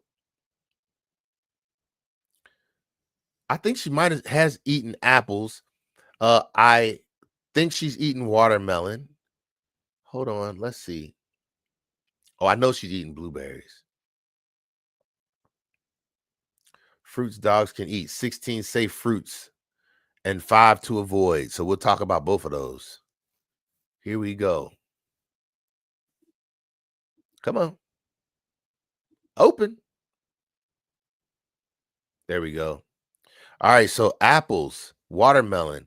All right, so fruits that dogs can eat: apples, bananas, which she's had all of these now that I think about it. Oh, wow, I didn't pay attention.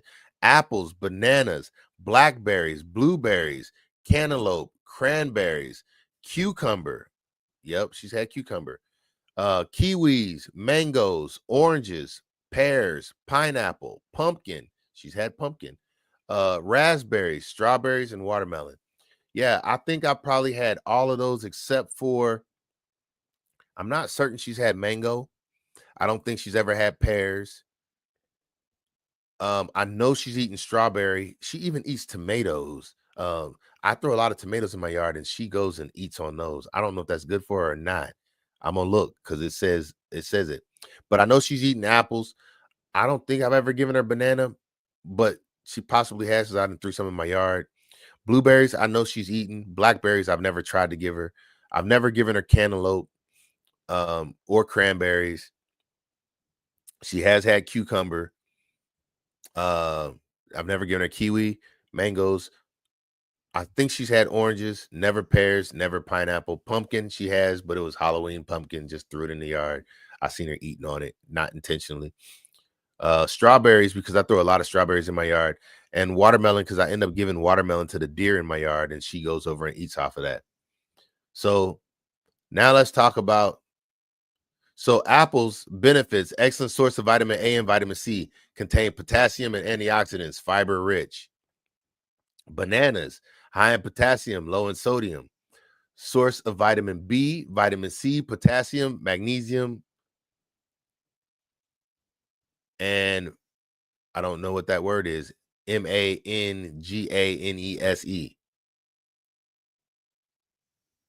Yeah, I'm sorry. Blackberries contain vitamin A, vitamin B, vitamin C, vitamin E, and vitamin K. Great source of antioxidants, great source of polyphenols, tannins, fibers. That same word, manganese, folate, and omega 3s, which I give my dog 3 omega 3 pills a day. She gets 3. Yeah, manganese. Is that right? Did I say that right? Just giving it a heart if I said that right, because I don't know if I'm saying it right. I can't pronounce it. No, I've never grown bananas. No, I throw them in my yard. Yeah, that's what I thought too. Manga, knees. I don't know, but that's a good one. I'll rock with that one. I've never grown. I tried to grow a banana. I tried to grow a banana. I actually did. I got a video of it and it didn't work. But I grow a lot of stuff. So blueberries contain vitamin C, vitamin K, and support your pup's immune system, as well as manganese again. So all of them had that in it. And it's low calorie, about 85% water, which aids in hydration. So that's good. All right, let's go to the 5 you should avoid, because I did not see that.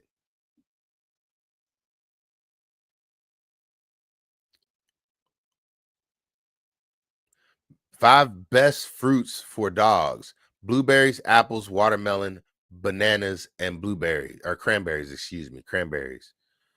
What fruits can dogs not eat? Here we go, y'all. Did you say?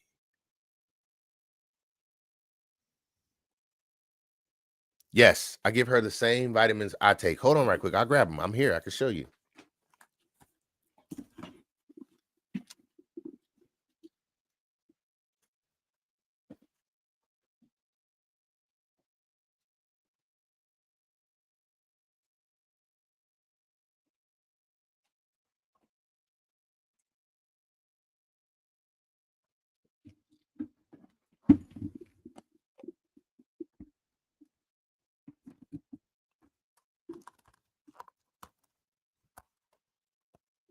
All right. So for the things that I give her, this is what I take. I take one of these every day, D3, and I give my dog one of these too. These are very small. If you look at the size of that, that is a very, very small pill. But I give her one of those every day. I take one every day. I also take this right here, vitamin E. I take one of these every day, and she takes one of these every day. Now, for this one, I don't take this one. Hold on, I'll grab what I take.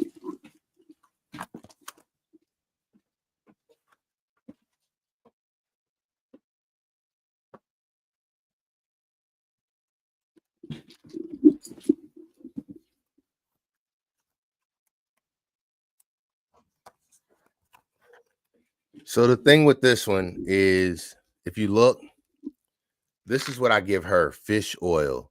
And if you look at the amount of omega-3 in it, it only has 360 milligrams of omega-3. And then if you look at mine, it has 1200 milligrams in it. So I give her 3 of these. She gets 3 of these every day. This is the size of one. And she gets look, hey, I just pulled these boys out and she sat up because she loved these things. But I give her 3 of these every single day, and I just give them to her just like this. I put them in her bowl and she just eats them. She don't need nothing with it. So mine is 3 in 1. This one's way more expensive. If you look, you see how it says 1 equals 3 on the back of it. So I just give her 3 of these every day, and there's 300 in here. So this works for 100 days. It just kind of made the math easy. I get this, and this one's only like $15 at Costco. $15 for 100 days. So it just works out perfect. She gets 3 of those, where I take one of these. I'll show you the size of mine. Mine is the same size as her. It's just got the pack of 3 of it in there. Can dogs eat eggshells? I believe so. My dog, yes, I take that back. When I said I believe so, I had ducks for about 3 years, and I had ducks for a year of her life, and I would actually give her the whole duck egg, and she would just eat the duck egg. I would crack the shell, she would eat the shell and all, and it was great for her. So yes, dogs can eat. How did you like having ducks? I actually enjoyed it quite a bit. If you look on my YouTube channel, I have a whole channel for ducks, and I say a whole channel. I have a whole playlist of my ducks, and my ducks were actually how I distraction trained her. I used ducks to teach her how not to be aggressive. She used to actually, like, when my ducks would run off in the woods and I couldn't get them to come back, I would send her in the woods to go get them, and she would drag them out for me, and she never hurt them, not once. So I had one other thing, this right here. She takes a tablespoon of this every day. This is just olive oil. And you see how much we've been through? I take a tablespoon a day and she takes a tablespoon a day. And we just take it by the tablespoon. And she loves it. She licks the bowl clean. I know it sounds crazy, but this is what I take. It's just regular extra virgin olive oil. She takes a tablespoon, I take a tablespoon. Now I got a mess.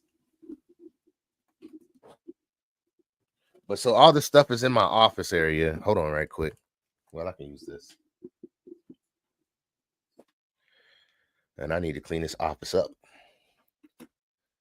But that is what I give her for medicine every day, or vitamins.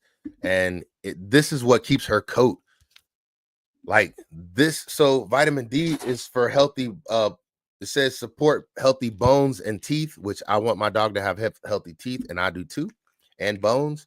And then vitamin E helps support immune system and antioxidant activity. And then this supports healthy heart. It also gives her a beautiful coat. And I also use the olive oil. Like I'll put a little olive oil on a rag, and in the mornings, like I'll clean her face with it, like clean her face, clean her neck, clean around her mouth, just to keep her kind of shiny and not like. So basically, before there was water, and I know that sounds crazy, like in some areas of the Middle East, they don't have a whole lot of water. So they would use oil to keep their skin clean. I mean, you can look in the Bible and see how the lady cleaned Jesus's feet with oil. She didn't go get a bucket of water. She got oil. So when I don't want to take her and give her a full up bath, I just use olive oil. I put it on a microfiber rag and I just wipe her down with olive oil, wipe her clean. Same thing I do it myself. I take a shower, but then after I get out the shower, I put olive oil all over elbows, hands, face. That's just what I do. It's olive oil. But I believe that's why her coat looks like it does. She's so pretty because she gets so much oil in her system and on the outside of her system, and it just makes her shine. But she loves it.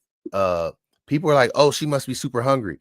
No, it's a lot of fatty. Like dogs love fatty things. They love peanut butter. They love fatty foods, and you can't get around it. They will lick the bowl clean with something fatty. And fish oil. You got to think. Like a dog would love to eat a fish, like raw fish. A dog would love that. So these things are like eating a fish without having the fish there, if that makes sense. So that's the supplements that I give her. And then much like her, I only drink water. Well, I drink wine too, but she don't drink wine. She just drinks water. I don't give her anything other than water to drink. She don't get the good stuff either. Only I get the good stuff. But no sugars whatsoever. And I don't one reason why I don't give treats is because treats are like it's like candy. And so a dog has a diet, and then if you give them things outside their diet, then they won't want their food as much, just like a kid wouldn't. Like if you giving a kid candy all day, they gonna want his food like that. And you use the food as a motivator. To own a dog is not nearly as expensive as most people think. Most people treat their dog like it's a human, and that's why it's so expensive to keep it. And then they don't keep it up well, and then it gets more expensive. If you train your dog right, you will have less experiences in the emergency room with your dog. Your dog won't get hit by a car. You won't have to worry about sticking up signs because your dog ran off and got lost. It won't eat certain things. Like even if I'm walking places and my dog sees something on the ground, if I tell her to leave it or I'm walking past it, she's not going to stop and try to eat it. Where some people's dogs will run over. Do I recommend pet insurance? You know what? I thought about pet insurance. I don't think pet insurance is a bad thing, but I think it's an expense that everybody doesn't need. But my dog could get hurt at any time. So this is how I view it. If you have enough money to cover a dog expense, then I don't recommend insurance. But if you don't have enough money to cover a dog's problems, like let's just say the typical injury to a dog can run you say $3,000 to $4,000. If you have that in the bank, then I don't recommend pet insurance. Now, if your dog gets old and starts having like cancers and things like that, and you want to fight it, now you might be talking like $10,000. So I would say, what is FS? Oh, for sure. Yeah. The reason I say that is because a pet insurance might not cover everything. I got you. I didn't know at first, but pet insurance might not cover everything. And a lot of pet insurances, they say they will not cover pre-existing conditions. Like my dog had happy tail, and that means her tail was busted. Well, if you go to the vet for something before, hear me out. If you go to the vet for something before you have pet insurance, then now it's a pre-existing condition and the pet insurance might not cover that. So I went to the vet because my dog had happy tail. And I was like, well, I need to get pet insurance. And then they let me know, well, happy tail is not going to be covered because you already have experienced happy tail with your dog once. So it's just a matter of time before your dog ends up with a broken tail. Tap them fingers. Oh, I appreciate it. Thank you. Thank you. Thank you. So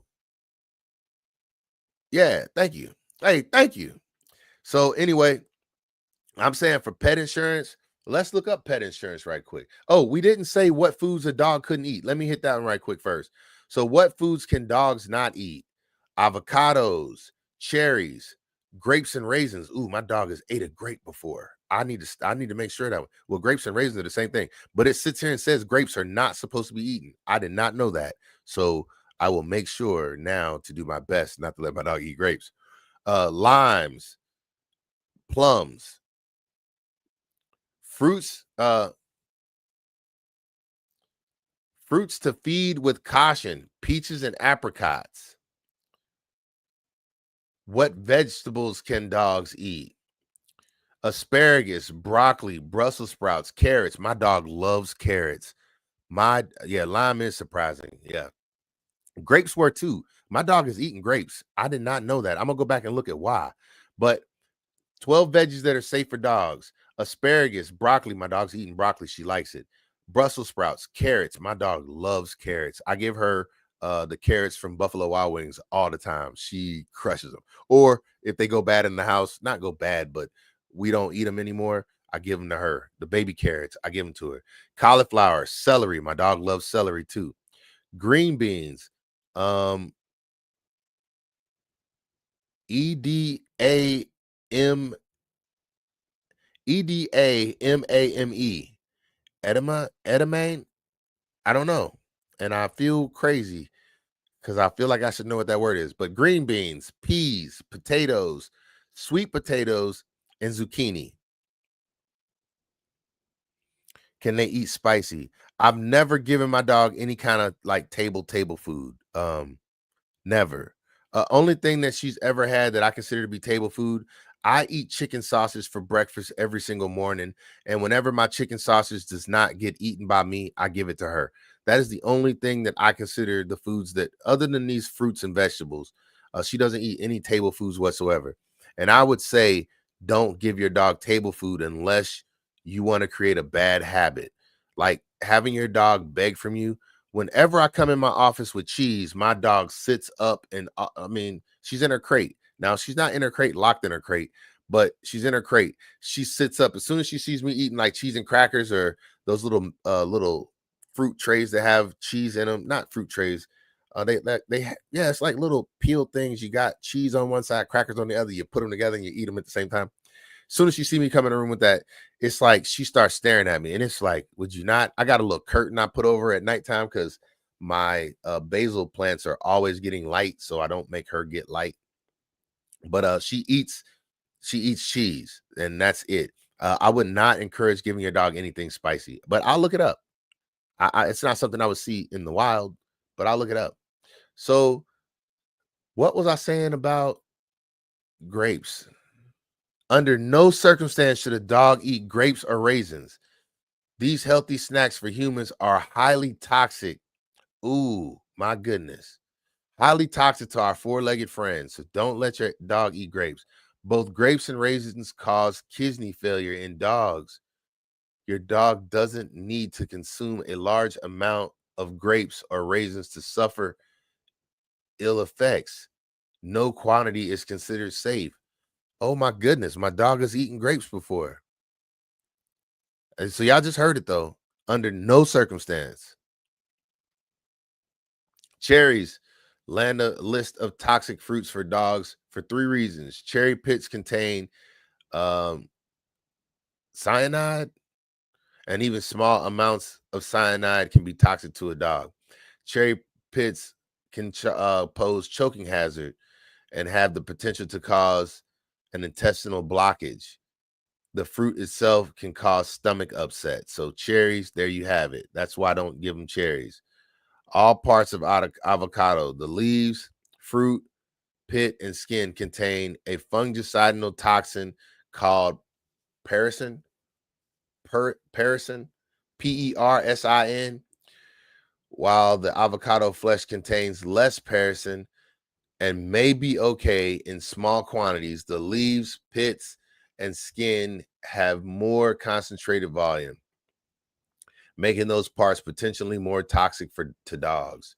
So there you have it. Avocados, cherries, grapes, which I feel horrible, but that's the same way with chocolate. How I found out about chocolate, I have these little they're called made goods. I normally have them around. I eat them on a regular basis. One comes in chocolate and the other comes in like a berry. And I left one out and I left my dog. See, this is what I'm saying. I left one out and I left my dog just walking around in the office. She could do whatever she wanted to. I came back, like, she's normally good. She stays still. I came back. She was laying in a different spot than when I left her, and she had her paws in front of her like this. And I'm like, what did you do? It was like she was trying to hide it. And I just saw a little, like, she literally put her paws over the wrapper, and I saw a little bit of piece of paper coming out. And I was like, what did you do? And she tried to eat the wrapper and all. And I picked it up and it was chocolate. And I was like, if I have to take her to the emergency room because she ate chocolate, I was going to be upset. But I just watched her for a couple hours. Nothing happened. Then I watched her for a day. Nothing happened. I gave her a bunch of water. She was fine. Now, that is a healthy snack. So it had very low levels of chocolate in it.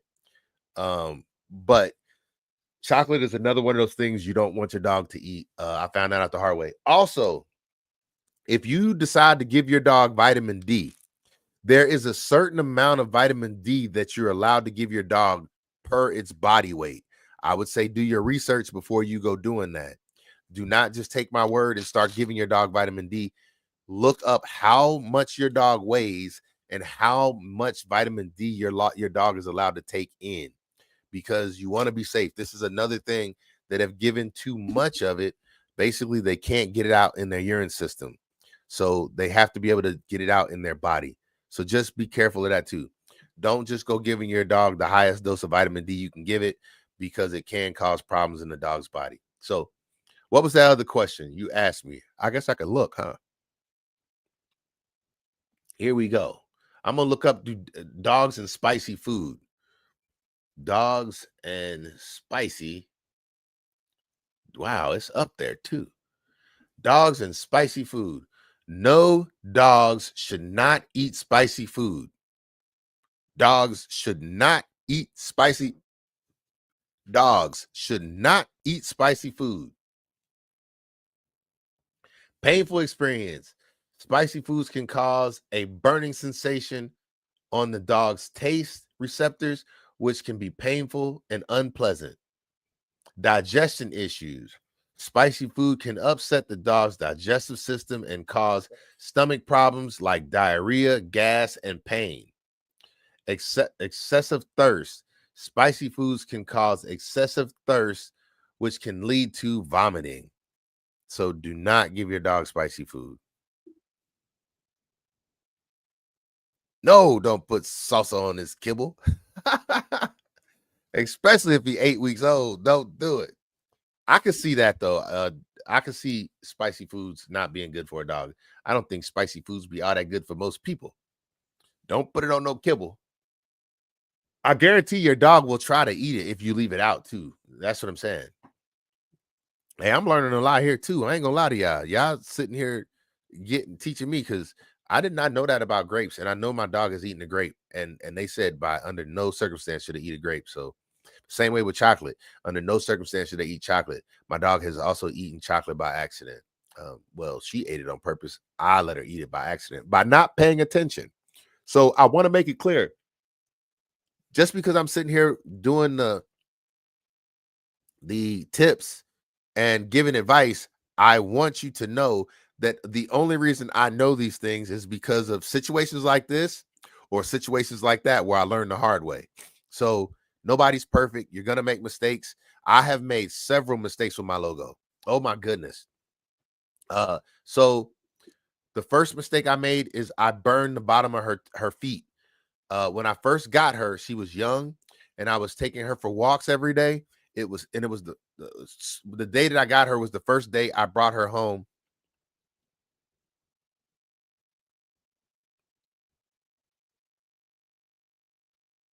Oh, okay. Okay. Let's look that up. Cuz I'm saying I didn't have any problems with it. Dogs and grapes. You could be right. See, here it is again. Dogs should never eat grapes or raisins because they are highly toxic and can be fatal. I did not know that. Uh why can't dogs eat grapes? Grapes and raisins are highly toxic for dogs, regardless of breed, age, or gender. There is an ongoing research about why that is. Will my dog be okay if he ate one grape? Okay, here we go. Just one grape is not toxic. Okay, so that's what I'm saying. My dog didn't eat a whole bushel of grapes. It might have been just like one grape. So it says no need to make her throw it up. Grapes are metabolized by their kidneys. I usually tell owners, okay, so this is an individual person because it said I usually tell owners to just be sure she stays well hydrated. Free easy access to water all day, and don't overexert, over exercise while she is metabolizing it. So basically, if your dog eats a grape, don't take them out and make them run it off.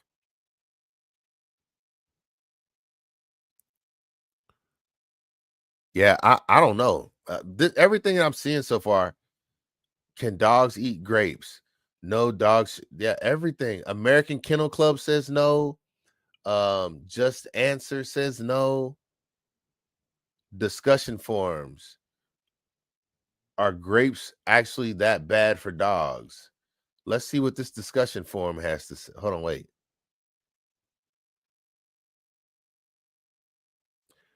Although grapes are great summer fruit for people, enjoy grapes and dogs do not mix. Yeah, everything that I'm seeing, it says no. Dogs shouldn't eat or be fed grapes, raisins. It's a bunch of different things. Yeah, I'm not seeing anything to say, are grapes actually that bad for dogs? Grapes toxicity in dogs.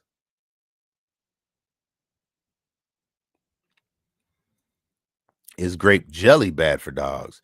No, dogs cannot eat grape jelly or jam, as it will contain or it will still contain the same toxins found in grapes. So not even grape jelly,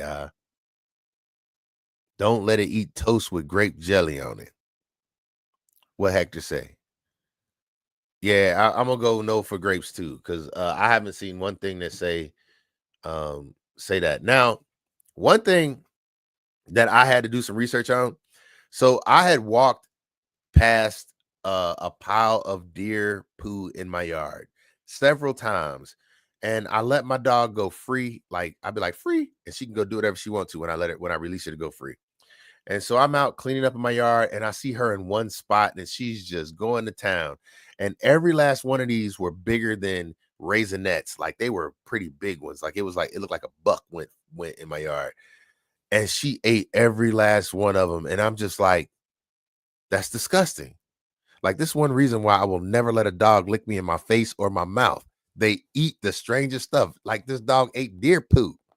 It licked its own butt. But anyway, I went and I looked and it was all gone. And I was just like, is this bad? And it says that dogs eat deer droppings a lot because deer eat grass and stuff, and there's like a whole lot of stuff that they don't use properly. It don't get digested that good. So they end up taking it in. The dogs like it, and it's not bad for them. It's just disgusting if you think about it. I mean, come on. Yep. So this is stuff that I end up doing a lot of research on. But when I said I messed up my dog's feet, it was a combination of walking it in snow and ice, and we were walking a lot at a young age. And so I damaged their paws. And so I took her to the vet and they gave me this cream that's a lot like Neosporin, but it's an expensive version of Neosporin and it's just for dogs or animals. It's very, very expensive. Everything is expensive for a pet. So I took it and they gave it to me and I put it on her feet for about maybe 2 weeks and it healed right up. It was really, really easy. The other thing, so I learned about this the hard way. I left this on her one day. I told her to get in her crate and she got hooked on the door of the crate and I was trying to get her out the crate. And if you ever pull on a dog, like listen to what I'm saying, whichever way you want your dog to move, I want you to think push on the opposite side. So if you want your dog to go forward, push it in his face. Don't push it in his butt. If you want your dog to go to the left, I'm saying push it on his left and it will move its legs to the left. It's the opposite of what you think, and they will fight against whatever. It's just a natural response for them. So when I was trying to get her out the crate, she was trying to stay in the crate and she was choking herself. And I'm like, this ain't working. So I had to basically get that unhooked. Look, I learned the hard way about a lot of this stuff. And some stuff you just forget. You get so used to doing certain behaviors. Even for me, I had to train myself all the behaviors that I train her on. I'm just being transparent. Like if you make a mistake with your dog, just hopefully it's not a fatal mistake because you only get to make that mistake once. But you will make mistakes. Your dog will pee in the house. My dog has had accidents in the house. I'm just telling you how to minimize the accidents, but you're not going to be able to get over it and never have it happen. Same thing with this. I've left this on her.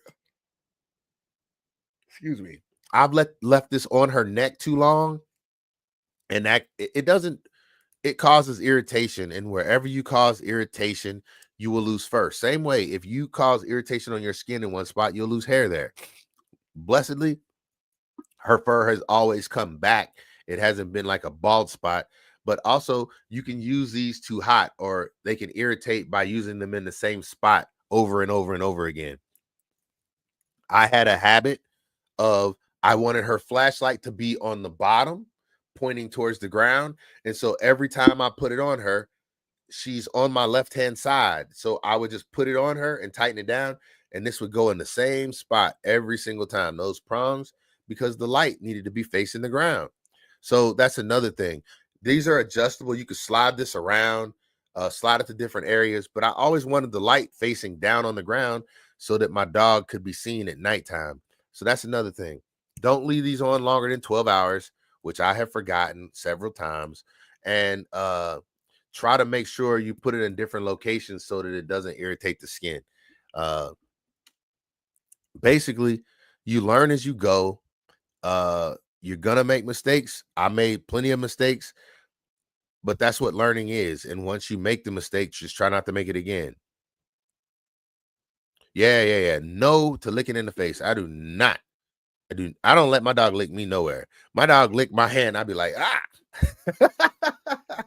I don't like it. I don't like it at all. I can't help it either. It's kind of one of those. Like, I don't know. I don't consider myself to be a germaphobe, but it's kind of like I don't have the luxury of washing my hands every 5 minutes. I don't. And my dog is always with me. Like, y'all don't understand when I say, so when y'all see me using these gloves, it's because I got 5 minutes to try and feed her right quick. And if somebody walk up and say they want to be on the train, or now if I'm in the barbershop or here at home, I can feed her without my gloves. I still prefer to use gloves. But when I'm out in public, it's kind of like, yeah, I throw on a glove real quick. I feed her, take her out to the potty. If I have to pick something up, I use the bag and I still use the glove. I try my best not to walk around touching everything everywhere, especially after I feed her. After I feed her, my hands would be just nasty. And it's like I gotta go to the bathroom. And another thing, with hand feeding, you're gonna notice you're gonna get dog food under your fingernails. It's gonna be under your fingernails. And then every time you smell your hands, no matter how clean you get them, man, that smell like salmon, salmon dog food. So I use gloves to keep that from happening. But hey, y'all have taught me a lot today. I've learned a lot because I did not know this about grapes. I kid you not. I know my dog is eating grapes. I throw grapes in my yard all the time. I I compost, and I don't mind if she walked through the compost. She loves eating the strawberries and tomatoes too. She will eat the tomatoes that I throw in the yard, especially the little cherry tomatoes. She'll eat those all the time. Yeah, that's what I'm saying. That's exactly how I feel. I wash my hands 100 times a day, and it's just like it gets irritating to wash your hands so much because then next thing you know, your hands drying out, and especially this time of year. Oh, this time of year, it is bad because you have dry hands. It don't matter how much olive oil I put on, it's not gonna stop my hands from getting dry. What's going on, yeah? So I'm just saying, you're gonna learn as you go, and it gets better over time. The more you work with your dog when it's young, the better dog you'll have when it gets older. That is a fact. Now, like I used to work, like we used to work probably 2 hours a day on commands and things like that. And when I say 2 hours a day, it was like I get up first thing in the morning, we go outside, I would work her for an hour before, like basically the goal is always work before eating. And the reason why that is, and this will make your dog feel more like a dog. This is what makes your dog happy. Work before eating. No dog gets up and gets a bowl of food before it does work. Every dog in the wild has to get up and go search for its food. It even gets its heart rate up before it gets to eat. So I will work my dog. And when she was young, I used to stress her daily. I used to stress her. And the reason I used to stress her is because I wanted to know, is she going to break in public? Like I would much rather her snap and break at home than break in public somewhere. So every day, first thing I would do is I would stress her out, give her as many commands as fast as I could, make life as hard as I could, make her work harder before she gets her food. And then if she did good, I'm talking about I raise my voice, lower my voice, everything. Another thing that I suggest, give your dog the same command in every voice you can give it in. So you say, sit, sit, sit, sit. Let it learn the different sounds, because now when I taught my dog heel, I used heel. Now I don't even say heel. If you listen to my videos now, I'm like, hit. That's it. Hit. And she knows that means be on. Look, she looked at me now like she's thinking I'm talking to her. I'm not talking to you. I'm sorry. Uh, that means be on my left hand side, and you don't have to do it a whole lot. But people worry about a dog getting, like, when I first started shooting video and putting her on, people would be like, ain't you worried about people stealing your dog's commands? It's like, it don't matter if you know the commands that I give my dog. Like AI couldn't even simulate my voice to my dog. Like if you got my voice off of AI and you use the commands, my dog would know it's not me. Dogs are in tune. Like two different wolves come into the same pack. One wolf walk up and just start giving commands. The dog's gonna be like, we don't listen to you. They know who the leader is and they know what the sound like. My dog hears, like, I shoot these videos and then I play the videos all day while I watch them. And my dog hears me on camera or on my phone all the time. She never gets up and does the move. Like if I tell her to sit, like right now, she know I'm not talking to her, so she ain't paying me no attention. If she hears it on the phone, she's not paying it no attention. It's only when she knows I'm engaging with her that she knows that she needs to be paying attention to me. People hear me tell her something, and then they think they're gonna be able to tell her and she gonna listen to them. It's like your sound don't sound anything like my sound. Listen to my voice. It's hard for you to make a sound that mimics my voice. I'm saying AI can't even do it. It's like a fingerprint. No two people have the same fingerprint. Only way a dog will get trained to learn from multiple people is if you allow multiple people to give it the command. Because just like learning environments, like if you teach your dog how to sit in your house, then you will also have to go outside and teach your dog how to sit outside. It is not automatically going to go, well, the dog knows how to sit. People are like, my dog knows how to sit. It only knows how to sit where you tell it to sit every time you tell it to sit. Your dog knows how to sit in the kitchen. Then take your dog in the bedroom and see if it knows how to sit. Then take your dog outside and see if it knows how to sit. I'm telling you, it won't. It takes you training it in like 6 different places before the dog clicks. And if you really, really work with your dog, you'll see when the click happens. Hey, thank you for the tips too. Hey, you have a good one as well, Hector. Come back some other time. I hope things work out good for your dog. Give me some updates on your dog as you go. I appreciate you. So what I was saying though, you got to teach your dog how to sit in more than one place. You can't just tell it to sit and think, oh, she know how to sit. People do that all the time. My dog know how to sit, and then they tell them to sit, and they be like, well, she do it when we be at home, right? Because that's where she knows and understands it, but she don't understand it out here. Plus, it's a whole lot of distractions that she ain't used to.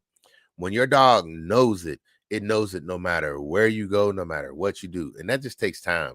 It happens in time. By the time you have your dog 10 years, your dog knows sit everywhere you go. I promise you, because you'll work on it everywhere you go. That's what my dog is. My dog, basically, it takes 10,000 hours to master something. That's it. 10,000 hours to master something, anything. That's what mastery is. 10,000 hours. Once you hit 10,000 hours, you're good anywhere. Me and my dog have probably spent 10,000 hours together in 2 years. We spend 24 hours a day together. Only time we don't spend together is when we're sleeping. But we're together right now, and she's still in training. Her training is just to lay calmly over there. That's what her training is in this current moment. Be calm where you're at. And she never barks. I don't think anybody in my household has heard her bark more than 2 times in her life. She never barks. If I wanted her to bark, I'm sure I could train her to bark, but I don't want her to bark. I don't. I like her being silent. She's not here as an aggressive dog. That's not her purpose. And she's not here to bark at anyone. That's not her purpose, nor to protect me. She's not a protection dog. I don't need protection. I can protect myself. So that is, hey, I appreciate it. Hey, we almost there, huh? Do I need to jump in and help too? I'll be in here tapping my own screen. Who knew you could do that? Who knew you could do that? Tap your own screen. Hey, anybody else got any questions? Hey, I appreciate it. Definitely. 25K. This is the highest I've been, I think. I definitely appreciate it. If anybody else got any more questions, I can answer them because I'm learning a lot myself. I learned today grapes are not good for a dog, and I did not know that before today. I will do better to make sure my dog does not ever eat grapes. I learned about chocolate. Obviously, everybody knows about rat poison. Oh, mine say 25. I'm glad yours say 27 because mine say 25. But I'll take yours. I take yours and your word for it. Hey, I appreciate you hanging in here as long as you have. And being such a great moderator, I ain't had to kick nobody. I ain't had to kick nobody. I appreciate it. I've never had a moderator before. I was told that once I start getting paid, moderators can get paid too. So let's get there. Oh yeah. I definitely appreciate it. I didn't even know that was possible. What up? How you doing? I appreciate you stopping through. Hey, what I'm saying is I ain't a selfish dude. What I'm saying is when I get paid, we all get paid. That's how I feel for real. I'm dead serious. I'm trying to get there. That's my goal in life is to get it to where the people around me and the people who supported me, I believe. Hey, I appreciate it. I definitely appreciate it. But I believe the way to keep yourself happy is to make sure that the people around you are also happy. What I mean by that is you can't have one person sitting at the table eating and everybody else just looking. Because if you do that, you're bound to have problems. What you stressed about? Pink department? What you stressed about? You got dog problems? Pretty much it's a principle. So even dog problems apply to life problems. So maybe we can help you with your stress. We waiting. What you stressed about?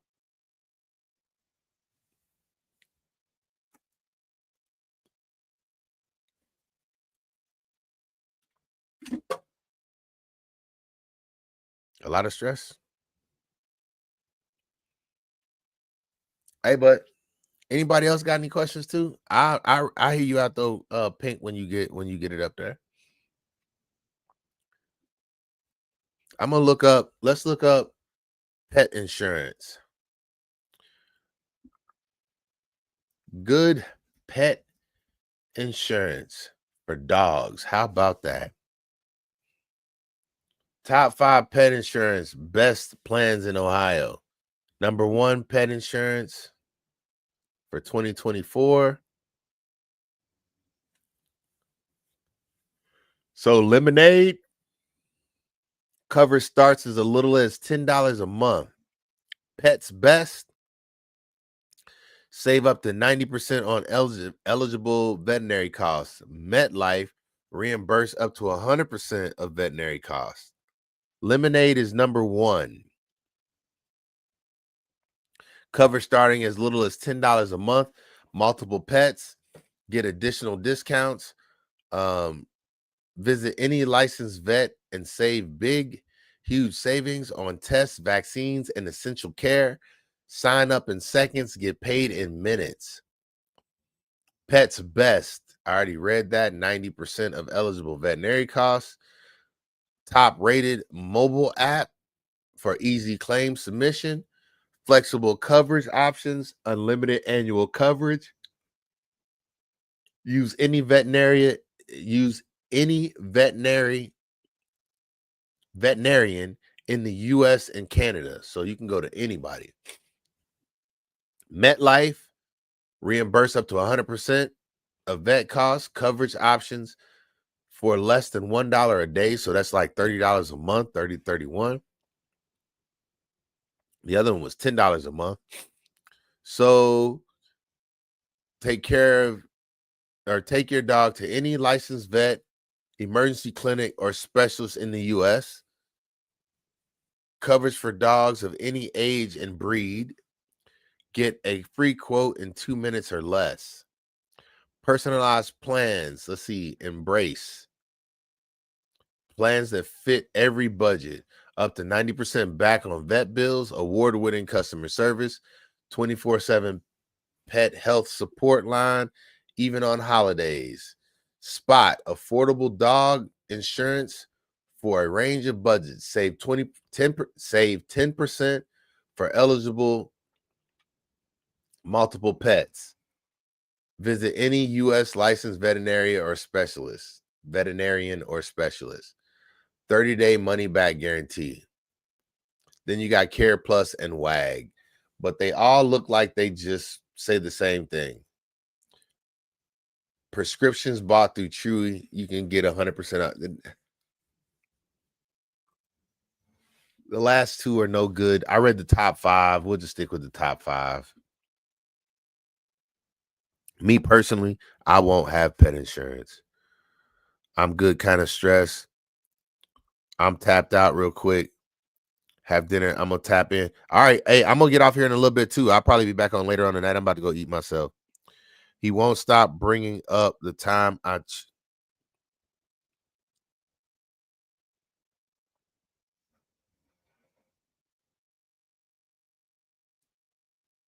we were on a break. I got out of hand, cheated with 11 guys from my school. Hey, yeah, I can see why you stressed. You said 11 guys. Like, that ain't just cheating.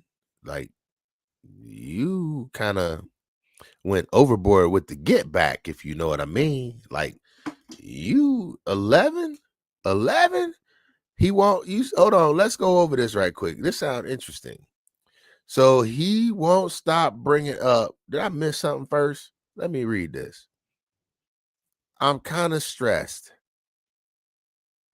He won't stop bringing up the time I cheated, and I'm so tired of hearing it. Well, you had to tell him, first off. Second, you said we were on break, so you didn't cheat if you was on break. And then you said, I got out of hand. Boy, when I read this next part, you got more than just out of hand. You got out of pocket. Said I cheated with 11 guys from my school. Okay. That's a lot to unpack right there. We're going to go straight into this one too. I can understand why you're a little stressed. But from the sound of it, you don't need the guy who is bothering you so much about the time you cheated. You just said you had 11 other guys who were greatly accepting of you. You can go and be with any of those 11 that you want to. I'm just saying, no reason to worry about one when you obviously can have so many. Don't be stressed. Don't be stressed. What up? How you doing? You called me James Harden. I don't mind that. The beard. I get it. I wish I had the game, but I'm happy with the name. I got my own. Hey, but what I'm saying, no, you shouldn't be crucified. Never. I don't believe you should be crucified, but you made some choices. You did it out of spite. Wait. You don't ever do something that could harm you to get back at someone else. Like, if you tried to make that person upset by you doing what you did, you the one who had to live with what you did, and now they don't really care. They ain't the one out here with the name saying, like, you got 11 other dudes out here talking about you. Don't do stuff like that out of spite to get back at one person. And you didn't cheat. You say y'all was on a break. What I'm saying is you were done. You were done with him. 11 guys. Huh. No, you shouldn't be crucified. No, you should not.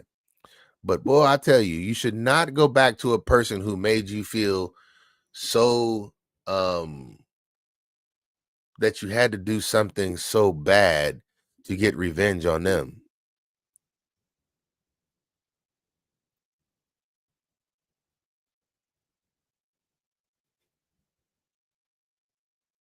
See, there you go right there. Whenever you and your man go on a break, you want revenge. Like, why do you want revenge? Is he the one putting y'all on break? What are you getting revenge from? Why do you let somebody else control you? Don't let somebody else control your actions. Who's the one asking for a break, you or him? And why, when you get a break, you need revenge? You should just untie yourself from that person. I agree. He's always the cause. Well, then you should leave him alone because he makes you do crazy things after y'all break up. When really, I can't say he makes you do crazy things, but that's what you put it on, was on him. And you're getting revenge on him. But you're not. You're putting yourself at risk. Every time you walk away from him or he walk away from you or whatever, you putting yourself at risk. That's what you're doing. So I would say, stop going back to him. Stop going back to him. If he keeps putting you out there, stop going back to him. Yeah, that's what I'm saying. How did 11 different people become your get back? Like, that didn't hurt him at all. It only hurt you. And don't nobody know. Nobody knows 11 people, but you telling us, you telling everybody except for them 11 people, but they don't even know. They might have all thought they was the only one.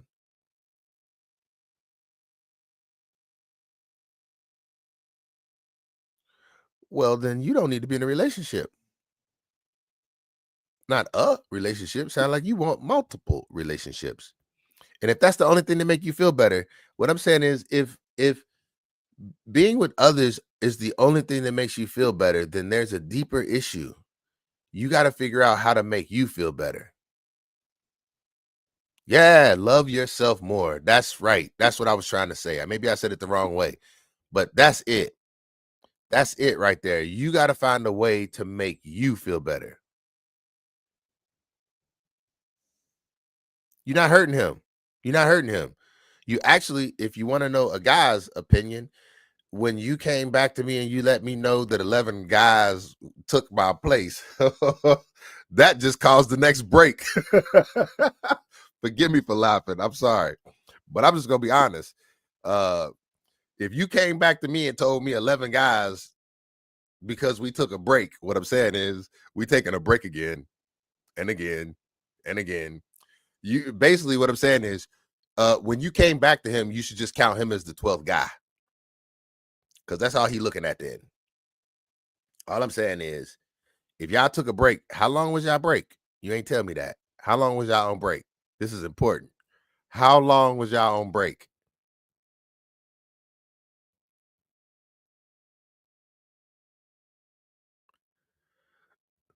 How long? 2 weeks? It's 14 days in 2 weeks. And you said 11 guys. So basically, you telling me it was 3 days of breathing, or was it all in one day? 2 weeks? 11 guys in 2 weeks? What you mean? I know, I know. Oh my goodness, I'm sorry. I ain't trying to be rough. I ain't trying to be rough. But 2 weeks, 11 guys. Boy, I tell you, that's the difference between men and women right there. Ain't no man gonna be able to get no 11. He ain't gonna be able to run no 11 up in no 2 weeks. No. Please, what? Hey, I tell you, that's a tough one. Y'all was on a break for 2 weeks. Hey, I, I'm sorry, but you also had something else to think about. You said you cheated on him with guys from your school, 11 of them.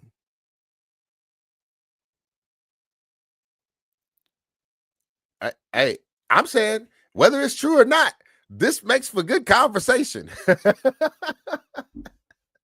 Hey, I done got trolled a lot. This is the best troll I done ever got. If this is a troll, it don't bother me at all. I'm hoping that this is just a trolling moment, because I really don't want to be laughing at something like this. But uh I'm saying, um it's also people at your school who know this same situation. So you got to kind of take care of you, because what you mean? Not talking about the loving part. What you mean loving part? No, I'm talking about the loving part. What do you mean the loving part? Who was you loving?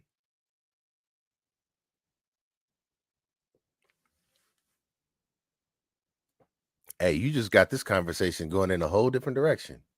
Wow. I was talking dog training, but now I want to be Maury.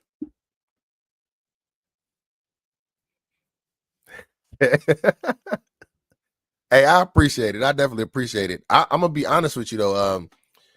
You got to do something for you and stop trying to get back at others. That's not gonna ever work. I'm saying, I don't know how old you are, but I guarantee in about 10 years, if you do the right thing, in 10 years, you and whoever this guy is that you with will not even know each other no more. Y'all will move on and move apart.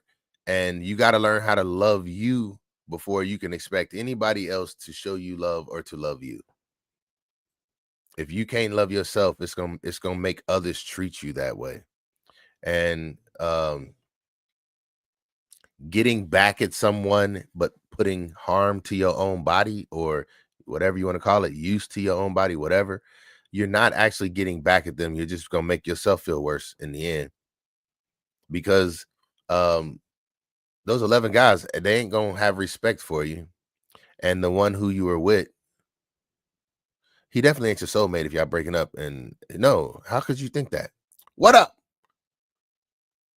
What up, Rody? Rody? I would say Ro D. I agree. How you doing? Thanks for stopping in. Hey, that's not your soulmate. That's not your soulmate. I think we would both agree that's not your soulmate. And you got to be careful, because what I'm saying is right now you got 12 soul ties just off of the numbers that we've counted so far. 12 soul ties. That one is not your soulmate. He ain't even treating you like your soulmate. You saying y'all keep breaking up. Y'all was off for 14 days. You got back at him.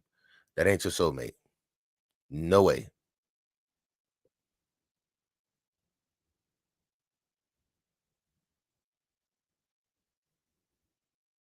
Wait. You say they still check up on you? They trying to check to see if you're on another break.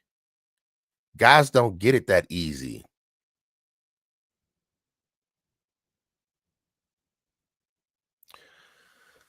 Oh my. Hey, they don't want you to go back to him. They want you to stay free of him so you can come and kick it with them. Man, where my daggone moderator when I need him? He didn't got off already. Hey, it was nice to see you on here, D1, but you're done. No, I don't want to block him. I just want to mute him. Hey, don't pay attention to them and don't go back to him. I'm just going to give you that advice right there. Don't pay attention to those 11 guys. Work on loving you. That's what you should do. And put some time between yourself and this story. What I'm saying is longer than 2 weeks. Give yourself some time to rest. Give yourself some time to rest. I kid you not. That'll be the best thing you can do. Hey, I'm going to go ahead and end this live stream on YouTube right quick too, because I'm done on YouTube. It's been 2 hours. I appreciate everybody who tuned in, but we out.